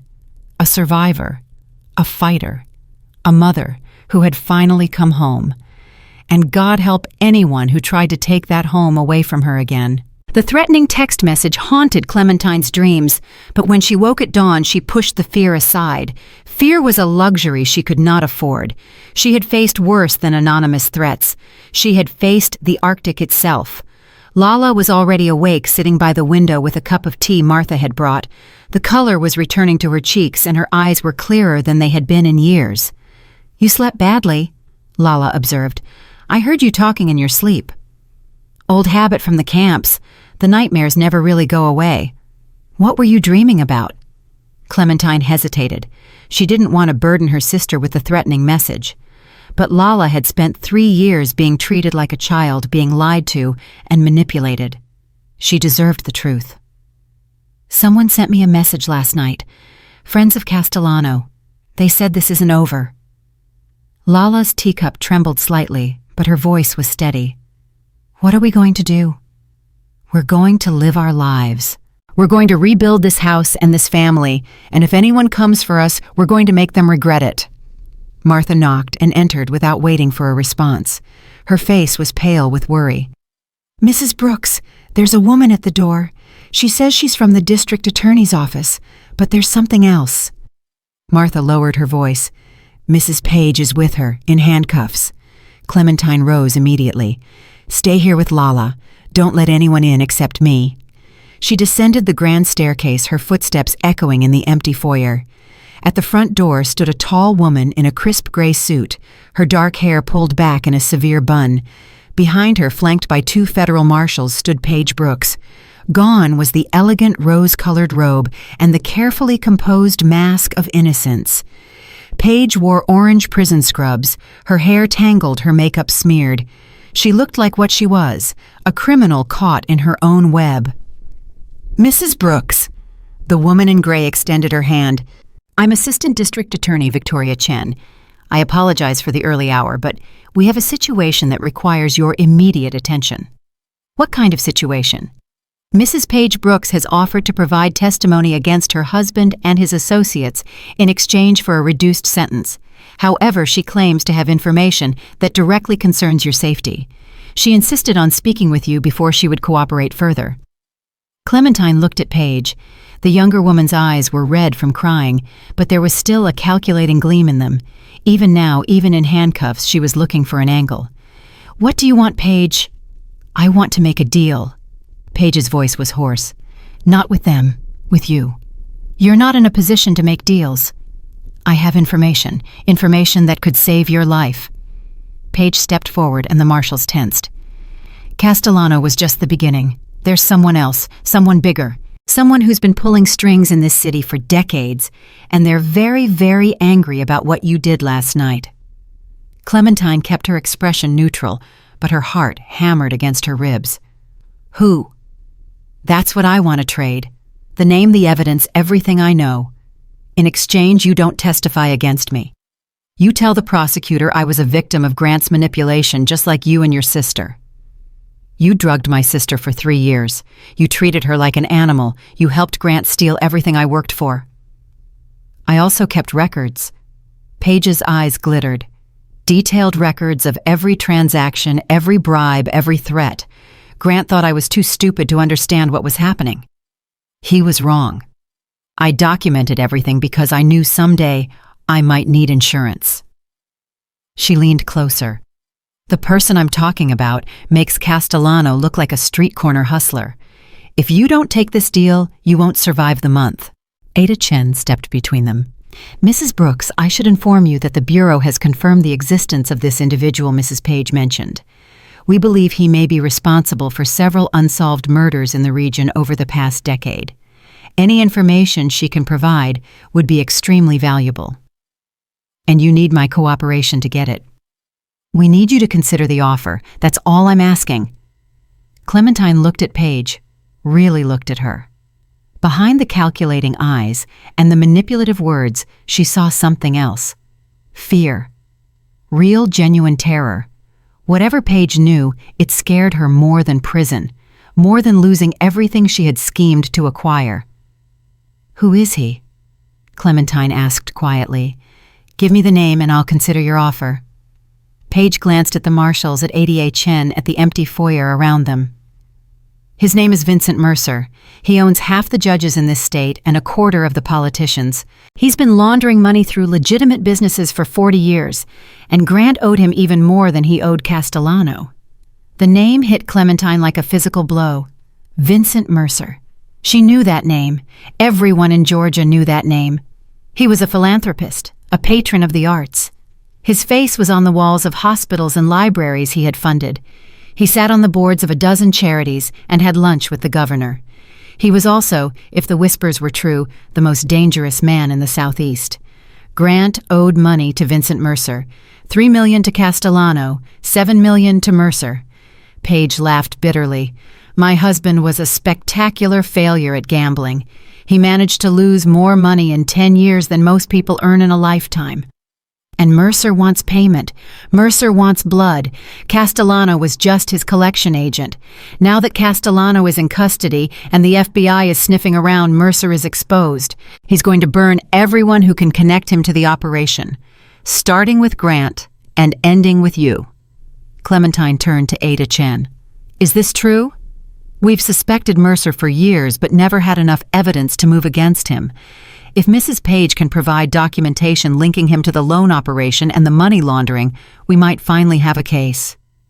And if I agree to her deal, then she becomes a protected witness instead of a defendant. She'll still face charges, but they'll be reduced. Probably 5 years instead of 20. 5 years.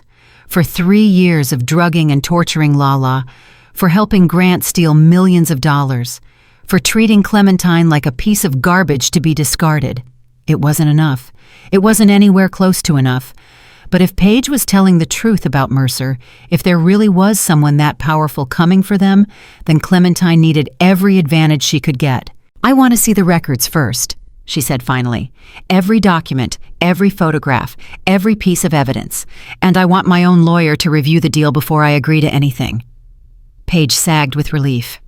Thank you. Thank you, Clementine. You won't regret this. I already regret it, but I've learned that survival sometimes requires unpleasant alliances. Clementine turned away. Get her out of my house. We can continue this discussion at the federal building. The marshals led Paige back to their vehicle. Ada Chen lingered for a moment. Mrs. Brooks, I want you to understand the seriousness of this situation. If Mercer really is involved, you're in grave danger. We can offer you protection. So I've been told, but I'm not leaving my home. At least consider it. Mercer has resources we can barely imagine. He's been operating in the shadows for decades. Men who threaten him have a tendency to disappear. Then I'll have to make sure I don't disappear. Clementine opened the door wider. Thank you for the warning, Miss Chen. I'll see you at the federal building this afternoon. After the ADA left, Clementine stood alone in the foyer, processing what she had learned. Vincent Mercer. The name echoed in her mind like a death knell. 20 years ago, before she left for Alaska, Mercer had tried to buy the Brooks estate. He had offered 3 times the market value, claiming he wanted to develop the land for a luxury resort. Robert had refused. He said the property had been in the family for generations and would stay that way. 6 months later, Robert was dead of a heart attack. Clementine had never questioned the cause of death. The doctors said it was natural. Robert had always had high blood pressure, had always worked too hard and stressed too much. But now, standing in the house that Mercer had wanted so badly, she wondered, had Robert's death really been natural, or had Vincent Mercer found another way to get what he wanted? The thought made her sick, but it also made her angry. If Mercer had killed Robert, if he had destroyed her family to get at this land, then she wasn't just fighting for survival anymore. She was fighting for justice, for revenge. And Clementine Brooks had learned a long time ago that revenge was a dish best served cold. She spent the morning making phone calls. First to a lawyer in Atlanta, a woman she had worked with during her mining days who specialized in criminal defense and civil litigation. Then to a security firm recommended by Agent Webb, arranging for guards to patrol the property around the clock. Finally, to a journalist she had met at one of the charity events during her brief return to society, someone who had a reputation for fearless investigative reporting. By noon, she had assembled the beginnings of a team. People who would fight for her. People who wouldn't be intimidated by Vincent Mercer's money or influence. Lala appeared in the doorway of the study as Clementine hung up the last call. "I heard what Paige said this morning about Mercer. You were supposed to stay upstairs. I'm not a child, Tina, and I'm not the drugged, confused woman I was a week ago." Lala sat down across from her sister. "I remember things now. Things I overheard when Grant thought I couldn't understand. He used to talk to someone on the phone late at night. Someone who scared him. He called him Mr. M. Mercer. Yes, I remember one conversation in particular. Grant was begging, crying. He said he needed more time. He said he would do anything. And then he went very quiet, and when he hung up, his hands were shaking so badly he dropped the phone." "When was this?" "About 6 months ago, right before they increased my medication. I think Grant was afraid I might remember what I heard." Clementine leaned forward. "What else do you remember, Lala? Anything could be important." "There was a meeting. Here in this house. Grant didn't know I was watching. A man came late at night, very well dressed, with gray hair and cold eyes. Grant gave him a folder full of papers. The man looked through them and smiled. He said something like, 'This will do nicely. Your debt is reduced by half.' What was in the folder? I don't know, but Grant seemed relieved afterward. He celebrated with Paige. They drank champagne and laughed about how they were finally getting out from under Mercer's thumb." "When did this meeting happen? Maybe a year ago, before the drugs got really bad, before I started losing whole weeks at a time." Clementine's mind raced. Grant had given Mercer something valuable enough to cut his debt in half. What could possibly be worth $3.5 million? Then it hit her. The land, the development rights. Grant didn't own the property, not legally. Clementine was still alive and the deed was still in her name. But if Grant had given Mercer forged documents claiming ownership if he had promised to deliver the land once Clementine was declared incompetent. Mercer had already bought the Brooks estate. He just hadn't collected it yet. And now Clementine had returned to block the sale. No wonder Mercer wanted her dead. She wasn't just an obstacle. She was a threat to a deal that had already been made. The meeting at the Federal Building that afternoon was tense. Paige, still in her orange scrubs, but now accompanied by a defense attorney, presented her evidence with the practiced calm of someone who had rehearsed this moment many times. The records were damning. Bank statements showing wire transfers from Mercer's shell companies to accounts controlled by Grant. Photographs of meetings between Mercer's associates and Judge Peterson. Audio recordings of phone calls in which Grant discussed the property deal in explicit detail. But the most damaging evidence was a video. Paige had hidden a camera in the study positioned to capture Grant's late-night meetings. The footage showed Vincent Mercer himself sitting across from Grant, accepting the folder of forged documents that Lala had described. "Your mother is an inconvenience," Mercer said on the recording, his voice smooth and cultured. "But inconveniences can be managed. Make sure she stays dead and we'll have no problems." "She is dead," Grant replied nervously. "The death certificate is official. There's no way she can come back." There's always a way, Mr. Brooks. Always a loose end that wasn't tied a witness who wasn't silenced, a document that wasn't destroyed. Mercer leaned forward. If Clementine Brooks ever resurfaces, I will hold you personally responsible. And you know what happens to people who disappoint me. Grant's face on the video went white. It won't happen. I promise. She's gone forever. Mercer smiled. It was the smile of a shark about to feed. For your sake, I hope that's true. The video ended. The room sat in stunned silence. Ada Chen was the first to speak. This is extraordinary. With this evidence, we can move against Mercer immediately. Not so fast. Agent Webb held up a hand. Mercer has been operating for decades without getting caught. He has contacts in every level of law enforcement. If we move too quickly, he'll disappear before we can arrest him. Then what do you suggest? We need to draw him out, make him think his plan is still working, give him a reason to show himself. Clementine spoke for the first time. You want to use me as bait. Webb nodded reluctantly. It's risky, but Mercer thinks you're the only thing standing between him and the Brooks estate. If he believes he has a chance to eliminate you and complete the deal, he might get careless. And if he doesn't get careless, if he just sends someone to kill me, we'll have you under constant surveillance. The moment anyone makes a move, we'll intercept them. Like you intercepted the threat that was texted to my phone last night. Webb's face reddened. We're investigating that message. We believe it came from one of Castellano's associates, who's still at large. You believe, but you don't know. Clementine shook her head. I've spent 20 years trusting myself because no one else could be trusted. You're asking me to put my life in your hands, Agent Webb. That's not something I do lightly. I understand, but consider the alternative. If Mercer goes free, he'll never stop coming for you. He'll never stop trying to take your property. You'll spend the rest of your life looking over your shoulder. Clementine thought about Robert, about the heart attack that had seemed so natural at the time, about the convenient timing of his death just months after refusing Mercer's offer. I'll do it, she said finally, but on my terms. What terms? I want access to everything you know about Mercer, every file, every investigation, every suspicion. I want to know who I'm dealing with. That's classified information. Then declassify it, or find another piece of bait. Webb exchanged glances with Ada Chen. After a long moment, he nodded. I'll see what I can do. They returned to the Brooks estate as the sun was setting, painting the sky in shades of orange and red.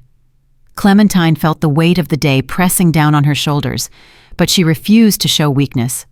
Not now. Not when so much depended on her strength. Lala was waiting in the library, Martha beside her. They both looked up anxiously as Clementine entered. Well, Lala asked, what happened? We have an alliance, of sorts. Clementine sank into the leather chair behind the desk. Page will testify against Mercer in exchange for a reduced sentence. The FBI will provide protection while they build their case. And I will serve as the bait that draws Mercer into the open. Bait! Martha gasped. Mrs. Brooks, that's too dangerous. Everything is dangerous now, Martha. At least this way we control the danger. But what if something goes wrong? Then we adapt. That's what survivors do. The next few days passed in a blur of activity. Security guards took up positions around the estate. FBI technicians installed surveillance equipment throughout the house. Lawyers filed motions to have Clementine officially declared alive and competent, reversing the fraudulent death certificate Grant had created. And through it all, Clementine waited. She knew Mercer would make a move. Men like him couldn't stand to be thwarted. Every day that Clementine drew breath was an insult to his power, a reminder that someone had defied him and lived. The first sign came on a Thursday morning. Martha found it when she went to collect the mail. A plain white envelope, no return address, containing a single photograph. The photograph showed Clementine standing at her bedroom window, taken from somewhere in the garden. The timestamp indicated it had been captured just 12 hours earlier. On the back of the photograph, written in elegant script, "We're always watching." Clementine showed the photograph to Agent Webb, who immediately ordered an expanded search of the property. They found nothing. Whoever had taken the picture had vanished like a ghost. The second sign came 3 days later. Lala woke screaming in the middle of the night. When Clementine rushed to her room, she found her sister sitting up in bed, staring at the window in terror. "Someone was there!" Lala gasped. "A face! Pressed against the glass, watching me." The security guards searched the grounds, but found only footprints in the flower bed beneath Lala's window, or footprints made by expensive shoes. "He's playing with us," Clementine said grimly the next morning, "testing our defenses, trying to make us afraid." "It's working," Martha admitted. "The kitchen staff are threatening to quit. They say the house is cursed." "Let them quit. Hire new staff, people who don't scare easily." Mrs. Brooks with respect. "Where am I supposed to find people like that?" Clementine thought for a moment. Then she picked up the phone and dialed a number from memory. "Uncle Mike, it's Clementine Brooks. Yes, from the camps. Listen, I need a favor. You still have contacts among the retired workers." "Good. I'm looking for people who aren't afraid of anything. People who know how to handle trouble. The pay is excellent and the housing is included." She hung up and turned to Martha. "Give it a week. I'll have all the staff we need." True to her word, the first arrivals came within days. Grizzled men and tough women who had spent years working in the most dangerous conditions on Earth. They took one look at the elegant estate, shrugged, and got to work. The new cook was a former drilling supervisor named Helen, who could prepare a 5-course meal and also knew 6 different ways to disable an attacker with a kitchen knife. The new groundskeeper was a retired explosives expert named Carl, who immediately began reinforcing the property's perimeter with motion sensors and hidden alarms. Mercer's watchers, whoever they were, seemed taken aback by the new arrivals. The threatening photographs stopped. The faces at windows disappeared. But Clementine knew it was only a pause. Mercer was regrouping, planning his next move. She didn't have to wait long. On the 2-week anniversary of the Founders' Ball, Clementine received a formal invitation. Elegant cream paper gold embossing, requesting her presence at a charity gala hosted by Vincent Mercer himself. "It's a trap," Agent Webb said immediately when she showed him the invitation. "He wants to get you alone away from our protection." "Obviously." "So you'll decline?" "Obviously not." Clementine set the invitation on her desk. "This is what we've been waiting for. Mercer is making his move. If I refuse, he'll just try another approach. But if I accept, I'm on his territory following his rules." "Exactly why you shouldn't go." "Agent Webb, I've spent 20 years in environments that tried to kill me every single day. I've survived blizzards and mine collapses and equipment failures that should have been fatal. I've faced down corrupt supervisors and hostile workers, and men who thought a woman had no place in their world." Clementine's eyes were cold and hard. "Vincent Mercer is just another obstacle, and I've never met an obstacle I couldn't overcome." Webb stared at her for a long moment. Then he sighed. "I'll make sure we have a team in place, but if you're determined to walk into the lion's den, at least let us give you some weapons." The night of the gala arrived. Clementine dressed carefully, choosing another of her mother's gowns from the attic. This one was midnight blue, elegant, and understated, with a high collar that concealed the small recording device the FBI had provided. Lala helped her with her hair, pinning it up in the same style Clementine remembered their mother wearing to formal events decades ago. "You look beautiful," Lala said softly, "like Mama used to look when she was young. I feel like I'm going to battle." "You are going to battle, just a different kind." Lala squeezed her sister's hands. "Be careful, Tina. I just got you back. I can't lose you again." "You won't lose me, I promise." The car arrived at 8. Clementine climbed in, aware of the FBI surveillance van following at a discreet distance. Agent Webb's voice crackled in her ear through the tiny receiver hidden beneath her hair. "We have visual on the venue. Security is heavy. Mercer's people are everywhere. If anything goes wrong, get to the main exit. We'll be there within 60 seconds. "Understood." The gala was held at Mercer's private estate, a sprawling mansion that made the Brooks property look modest by comparison. Crystal chandeliers blazed with light. Champagne flowed freely. The cream of Georgia society mingled and laughed, oblivious to the danger lurking beneath the elegant surface. Clementine moved through the crowd, accepting greetings from people she barely remembered, deflecting questions about her miraculous return from the dead. All the while, her eyes scanned the room, searching for her host. She found him by the grand fireplace, holding court among a circle of admirers. Vincent Mercer was smaller than she had expected, barely 5'6", with perfectly styled silver hair and eyes like chips of winter ice. He wore a tuxedo that probably cost more than most people's cars and moved with the easy confidence of a man who had never been denied anything in his life. When he saw Clementine approaching, his smile widened. "Mrs. Brooks." He stepped forward, taking her hand and raising it to his lips. "What an unexpected pleasure. I was so delighted when you accepted my invitation. How could I refuse? Your reputation precedes you, Mr. Mercer. As does yours, the Iron Duchess of the North Slope, the woman who conquered the Arctic and returned to reclaim her kingdom." His grip on her hand tightened almost imperceptibly. "I admire strength, Mrs. Brooks. It's a quality I value highly." "Then we have something in common." "I suspect we have more in common than you realize." Mercer gestured toward a set of French doors. "Would you join me in the garden? I find these large gatherings so tiresome, and there are things I'd like to discuss, privately." Clementine's heart beat faster, but she kept her voice steady.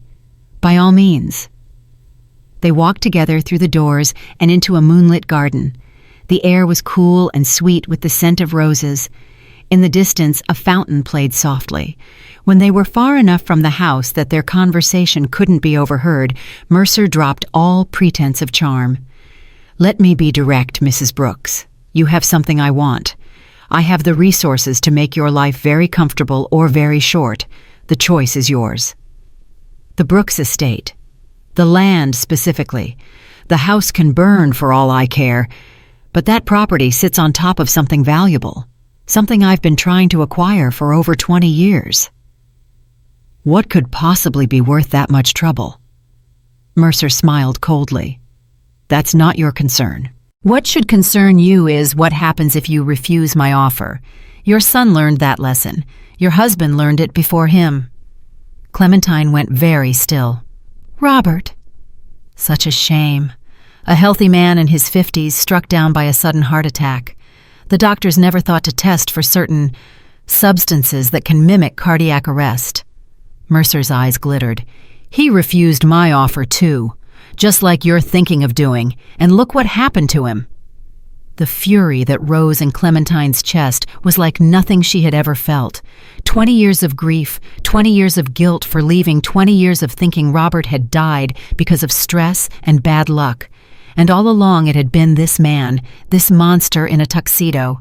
"You killed him." "I removed an obstacle, as I will remove you if necessary." Mercer stepped closer. "But I'd prefer not to. Killing is messy. It attracts attention. I'd much rather we came to an arrangement." "What kind of arrangement?" "Sign over the property, take the money I'm offering, which is considerably more than the land is worth on the open market, and walk away. Go back to Alaska or anywhere else you want. Live out your remaining years in comfort and peace. And if I refuse—" Mercer's smile disappeared. "Then you'll die. Your sister will die. Everyone who works for you will die. And the property will become mine anyway once there's no one left to claim it." Clementine looked into his cold eyes and saw the truth. He meant every word. He would kill them all without a moment's hesitation. But she had faced death before, in the Arctic darkness, in the collapsed mines, in the freezing waters, when a drilling platform broke apart beneath her feet.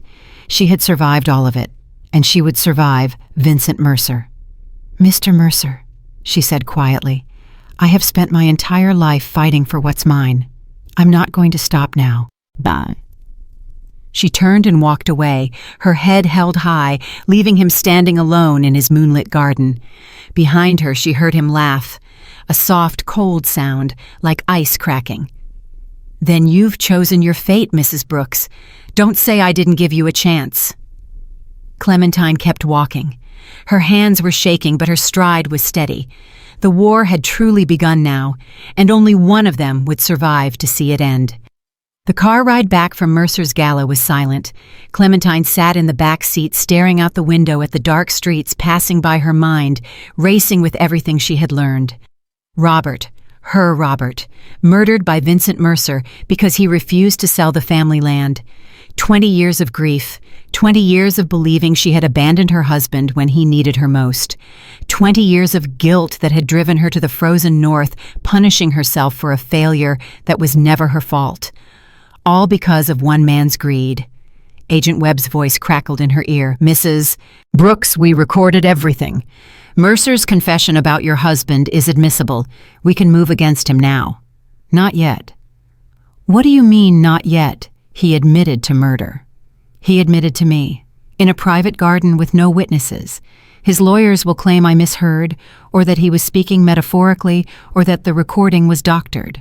Clementine's voice was cold and steady. "We need more. We need something that will destroy him completely." "What did you have in mind?" "He mentioned that the land is sitting on something valuable, something he's been trying to acquire for 20 years. I want to know what it is. We can look into that. Do it quickly. Mercer isn't patient.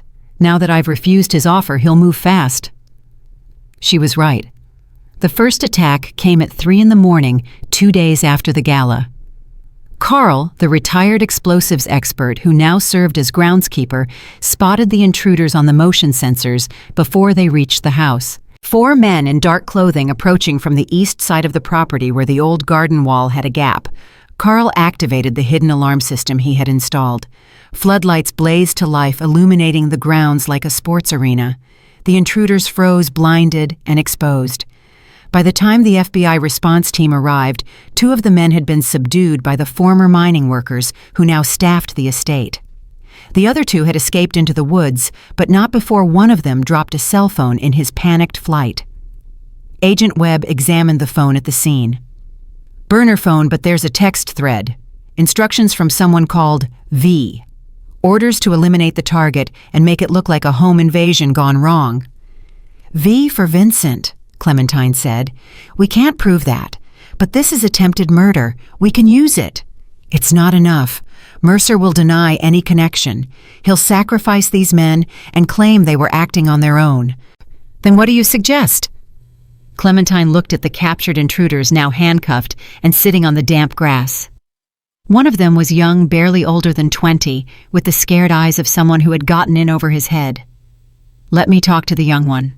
Alone." Webb hesitated. "That's not procedure." "Neither is letting a murderer walk free because we followed procedure." Clementine's voice hardened. "Give me 5 minutes." The young man's name was Danny. He had been recruited by Mercer's organization 2 years ago, promised easy money for simple jobs. Driving getaway cars, delivering packages, nothing that seemed too dangerous. Until tonight. "He told us it was just a scare job." Danny stammered, unable to meet Clementine's eyes. "We were supposed to rough up the house breaks and windows, make you understand that you weren't safe. We weren't supposed to hurt anyone. But you brought weapons. Just for protection, in case things went wrong." "Things did go wrong, Danny. Now you're looking at attempted murder charges. Do you know what the sentence is for that in Georgia?" Danny's face went pale. "I didn't know. I swear. Marcus said it was easy money. He said Mercer would take care of us if anything happened." "Mercer doesn't take care of anyone except himself. He uses people until they're no longer useful, and then he throws them away, just like he threw away my husband when Robert refused to sell our land." "Your husband?" "Vincent Mercer had him killed 20 years ago, made it look like a heart attack. Is that the kind of man you want to protect?" Danny's lower lip trembled. He was a kid, Clementine realized. A stupid kid who had made stupid choices, but not a killer. Not yet. "Help us," she said quietly. "Tell the FBI everything you know about Mercer's operation, how he recruits people, how he gives orders, where he keeps his records. And maybe, just maybe, you'll get a chance to start over."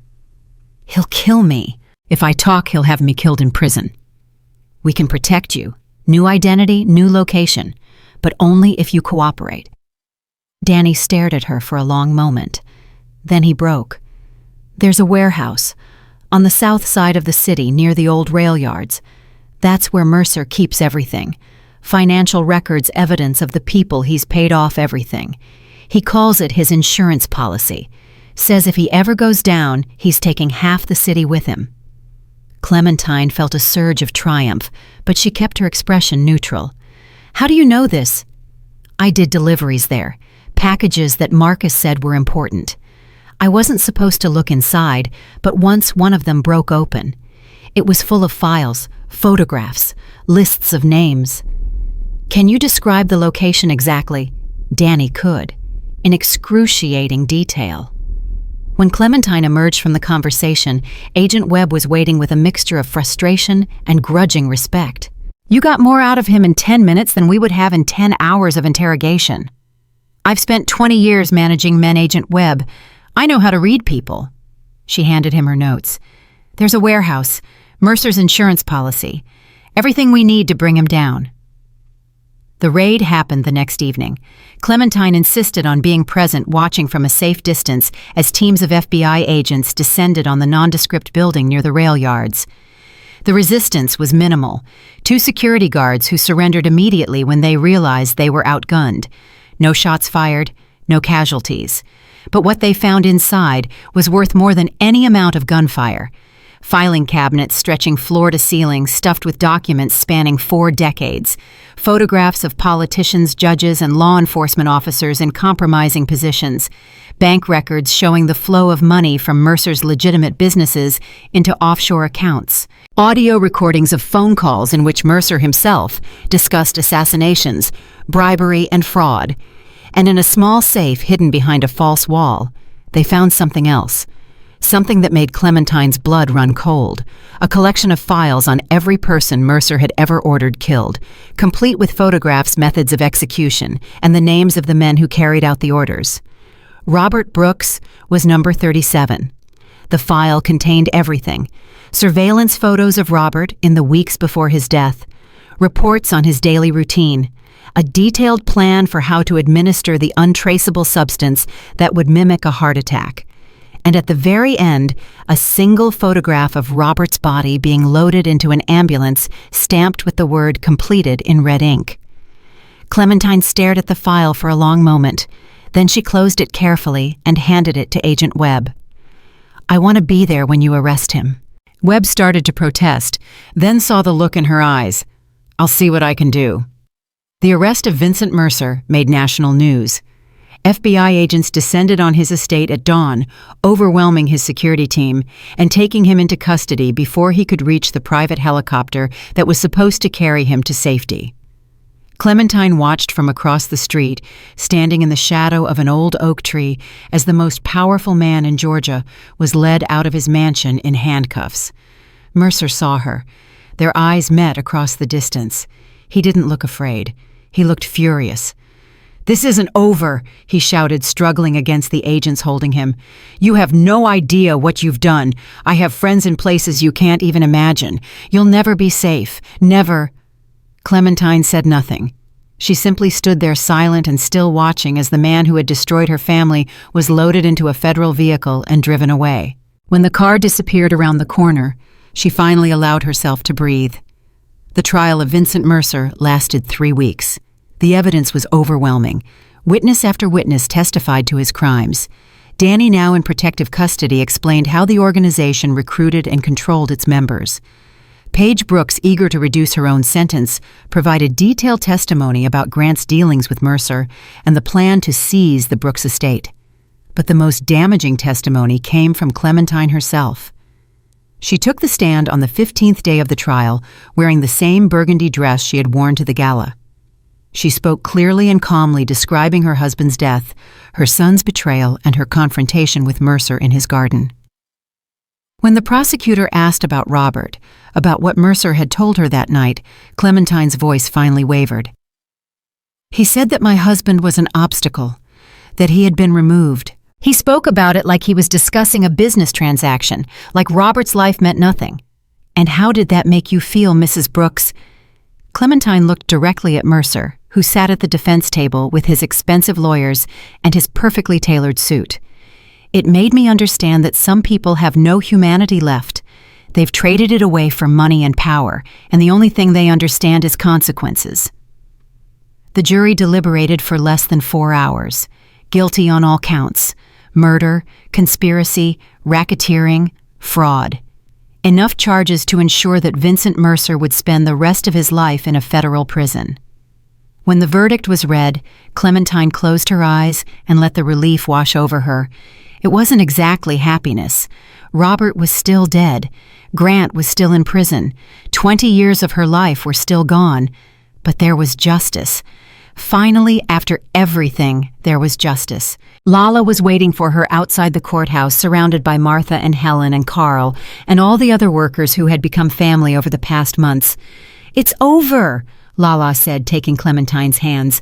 "It's finally over." "This part is over." Clementine squeezed her sister's fingers. "Now we start building something new." The renovation of the Brooks estate took 6 months. Clementine oversaw every detail, transforming the East Wing into a residence for women who had been abandoned by their families. Clean rooms with bright windows, a common kitchen where residents could share meals, a garden where they could plant flowers and vegetables and watch things grow. She named it the Robert Brooks Home, in memory of the husband who had loved this land so much he died protecting it. The first residents arrived in spring. Women of all ages, all backgrounds, all with the same look of wary hope in their eyes. Clementine greeted each one personally, showing them to their rooms, explaining the rules and the resources available to them. "This is your home now," she told each woman, "for as long as you need it." Martha became the house manager, her organizational skills finally put to proper use. Helen ran the kitchen, teaching residents how to cook and encouraging them to share recipes from their own traditions. Carl maintained the grounds and the security systems, making sure that every woman who walked through the doors was safe from whatever she had left behind. Lala became the heart of the home. Her own experience with helplessness and recovery made her uniquely qualified to understand what the residents were going through. She held hands and listened to stories and assured frightened women that the darkness did eventually end. "You survived the worst," she would tell them. "Everything from here is finding your way back to yourself." Grant's trial was a smaller affair. The charges were clear, the evidence irrefutable, and he offered no defense except a tearful claim that he had been manipulated by Mercer. Clementine attended every day of the proceedings. She watched her son squirm in the witness chair, watched him try to blame everyone except himself, watched the jury's faces harden as the full scope of his crimes became clear. Guilty, 12 years in federal prison.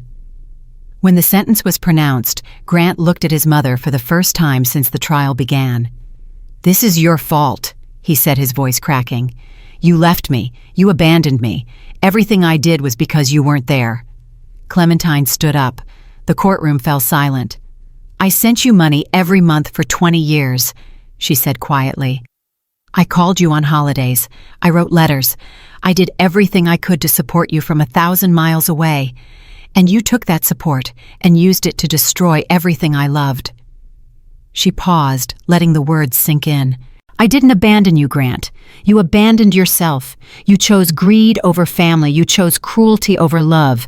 Those were your choices, not mine." Grant's face crumpled. For a moment, he looked like the little boy she remembered, lost and afraid and desperate for comfort. But then the mask slid back into place.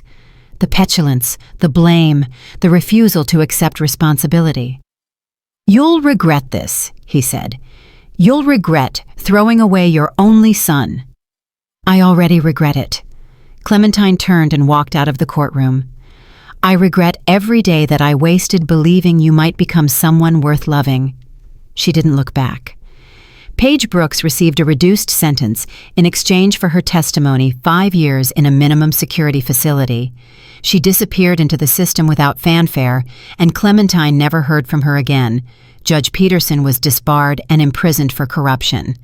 Dr. Hayes lost his medical license and received probation for his role in drugging Lala. The network of enablers and collaborators that had allowed Mercer to operate for so long was systematically dismantled, and through it all, the Robert Brooks home grew.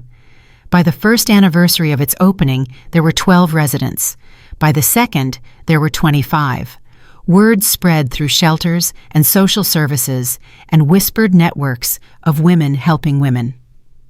The Brooks home became known as a place of second chances, a sanctuary for those who had nowhere else to go. Clementine celebrated the anniversary with a small party in the garden. Residents, staff, and supporters gathered under strings of lights, sharing food and stories and laughter. Lala found her sister standing apart from the crowd, looking out over the grounds that had been in their family for 4 generations. "What are you thinking about, Robert?" Clementine smiled sadly. "He would have loved this, all these people, all this life. He always said this land was meant for something special." He was right. I wasted so many years running from his death, running from the pain. I thought if I worked hard enough, stayed busy enough, I could outrun the grief. Clementine shook her head. "But grief doesn't work that way. It follows you wherever you go. The only way forward is through. And you went through it. We went through it. Together." Clementine took her sister's hand. "I couldn't have done any of this without you, Lala. You kept the truth hidden when they tried to destroy it. You held on when everyone else would have given up. I knew you would come back." Lala's eyes glistened with tears. "I never stopped believing." They stood together in the fading light, 2 sisters who had survived betrayal and violence and 20 years of separation. The house rose behind them, filled with the sounds of women laughing and talking and planning their futures. A home. Finally, after everything, they had a home. The letter arrived on a Tuesday morning 3 years after Vincent Mercer's conviction. Plain white envelope, prison return address, Clementine's name written in a hand she didn't recognize. She opened it at the breakfast table, Lala reading over her shoulder. "Dear Mrs. Brooks," the letter began. "You don't know me, but I know you. My name is Sarah Mercer. Vincent Mercer was my father." Clementine felt her chest tighten. "I want you to know that I spent my entire childhood believing my father was a good man, a pillar of the community, a loving parent. It wasn't until the trial, until I heard the evidence and the testimony, that I understood what he really was. I've spent the past 3 years trying to make sense of it, trying to understand how someone I loved could have done such terrible things. I don't have answers. Maybe I never will. But I wanted to reach out to you, to tell you that I'm sorry. Not because I'm responsible for what my father did, but because I know what it's like to have your family destroyed by choices you didn't make. I've read about the Robert Brooks home, about the work you're doing with women who have been abandoned and betrayed. It's remarkable. It's exactly the kind of thing the world needs more of. I've enclosed a check. It's money I inherited from my mother, who died when I was young, money that has no connection to my father's crimes. I want it to go toward helping the women in your care. Maybe someday, if you're willing, we could meet, not to relitigate the past, but to talk about how to build something better from the wreckage our families left behind. With respect and hope, Sarah Mercer." Clementine set down the letter. Her hands were trembling slightly. "Are you going to respond?" Lala asked. "I don't know." Clementine picked up the check that had fallen from the envelope. It was for $200,000. She didn't have to do this. She could have kept the money, pretended she never knew about any of it. But she didn't. No, she didn't. Clementine thought about Sarah Mercer, about a young woman who had watched her father be condemned as a monster and somehow found the courage to reach out to his victims, about the choice to extend a hand across the wreckage instead of retreating into bitterness. That was its own kind of strength, its own kind of survival. "I'll write back," Clementine decided. "I'll tell her about the home, about the women we're helping, about what it means to rebuild after everything falls apart." She folded the letter carefully. "And maybe someday we'll meet, because if there's one thing I've learned, it's that healing doesn't happen in isolation. It happens in connection."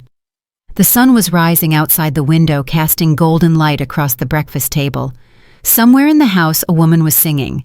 In the garden, Carl was teaching a resident how to prune the rose bushes.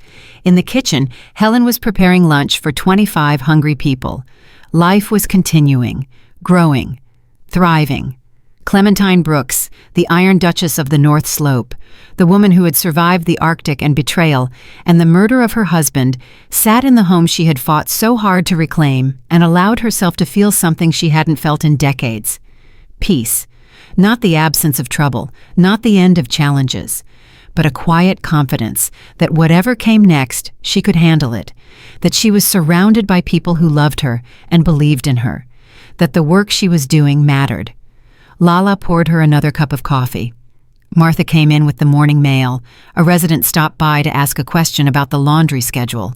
Ordinary moments, the kind of moments that make up a life. Clementine smiled and reached for her coffee cup. The war was over. The battles were won. Now came the best part. Living. Outside, a new delivery truck pulled up to the gates. On the side, the words "Brooks Home" were painted in elegant script. The driver honked twice, signaling that supplies had arrived. Clementine rose from the table and walked to the window. The grounds stretched before her, green and vibrant, full of people going about their daily lives. The house that Grant had tried to steal, that Mercer had tried to seize, that had nearly been lost forever, stood tall and proud against the morning sky. "Not bad," she murmured to herself. "Not bad at all." She turned and went to help unload the truck. There was work to be done. There was always work to be done, and Clementine Brooks wouldn't have it any other way.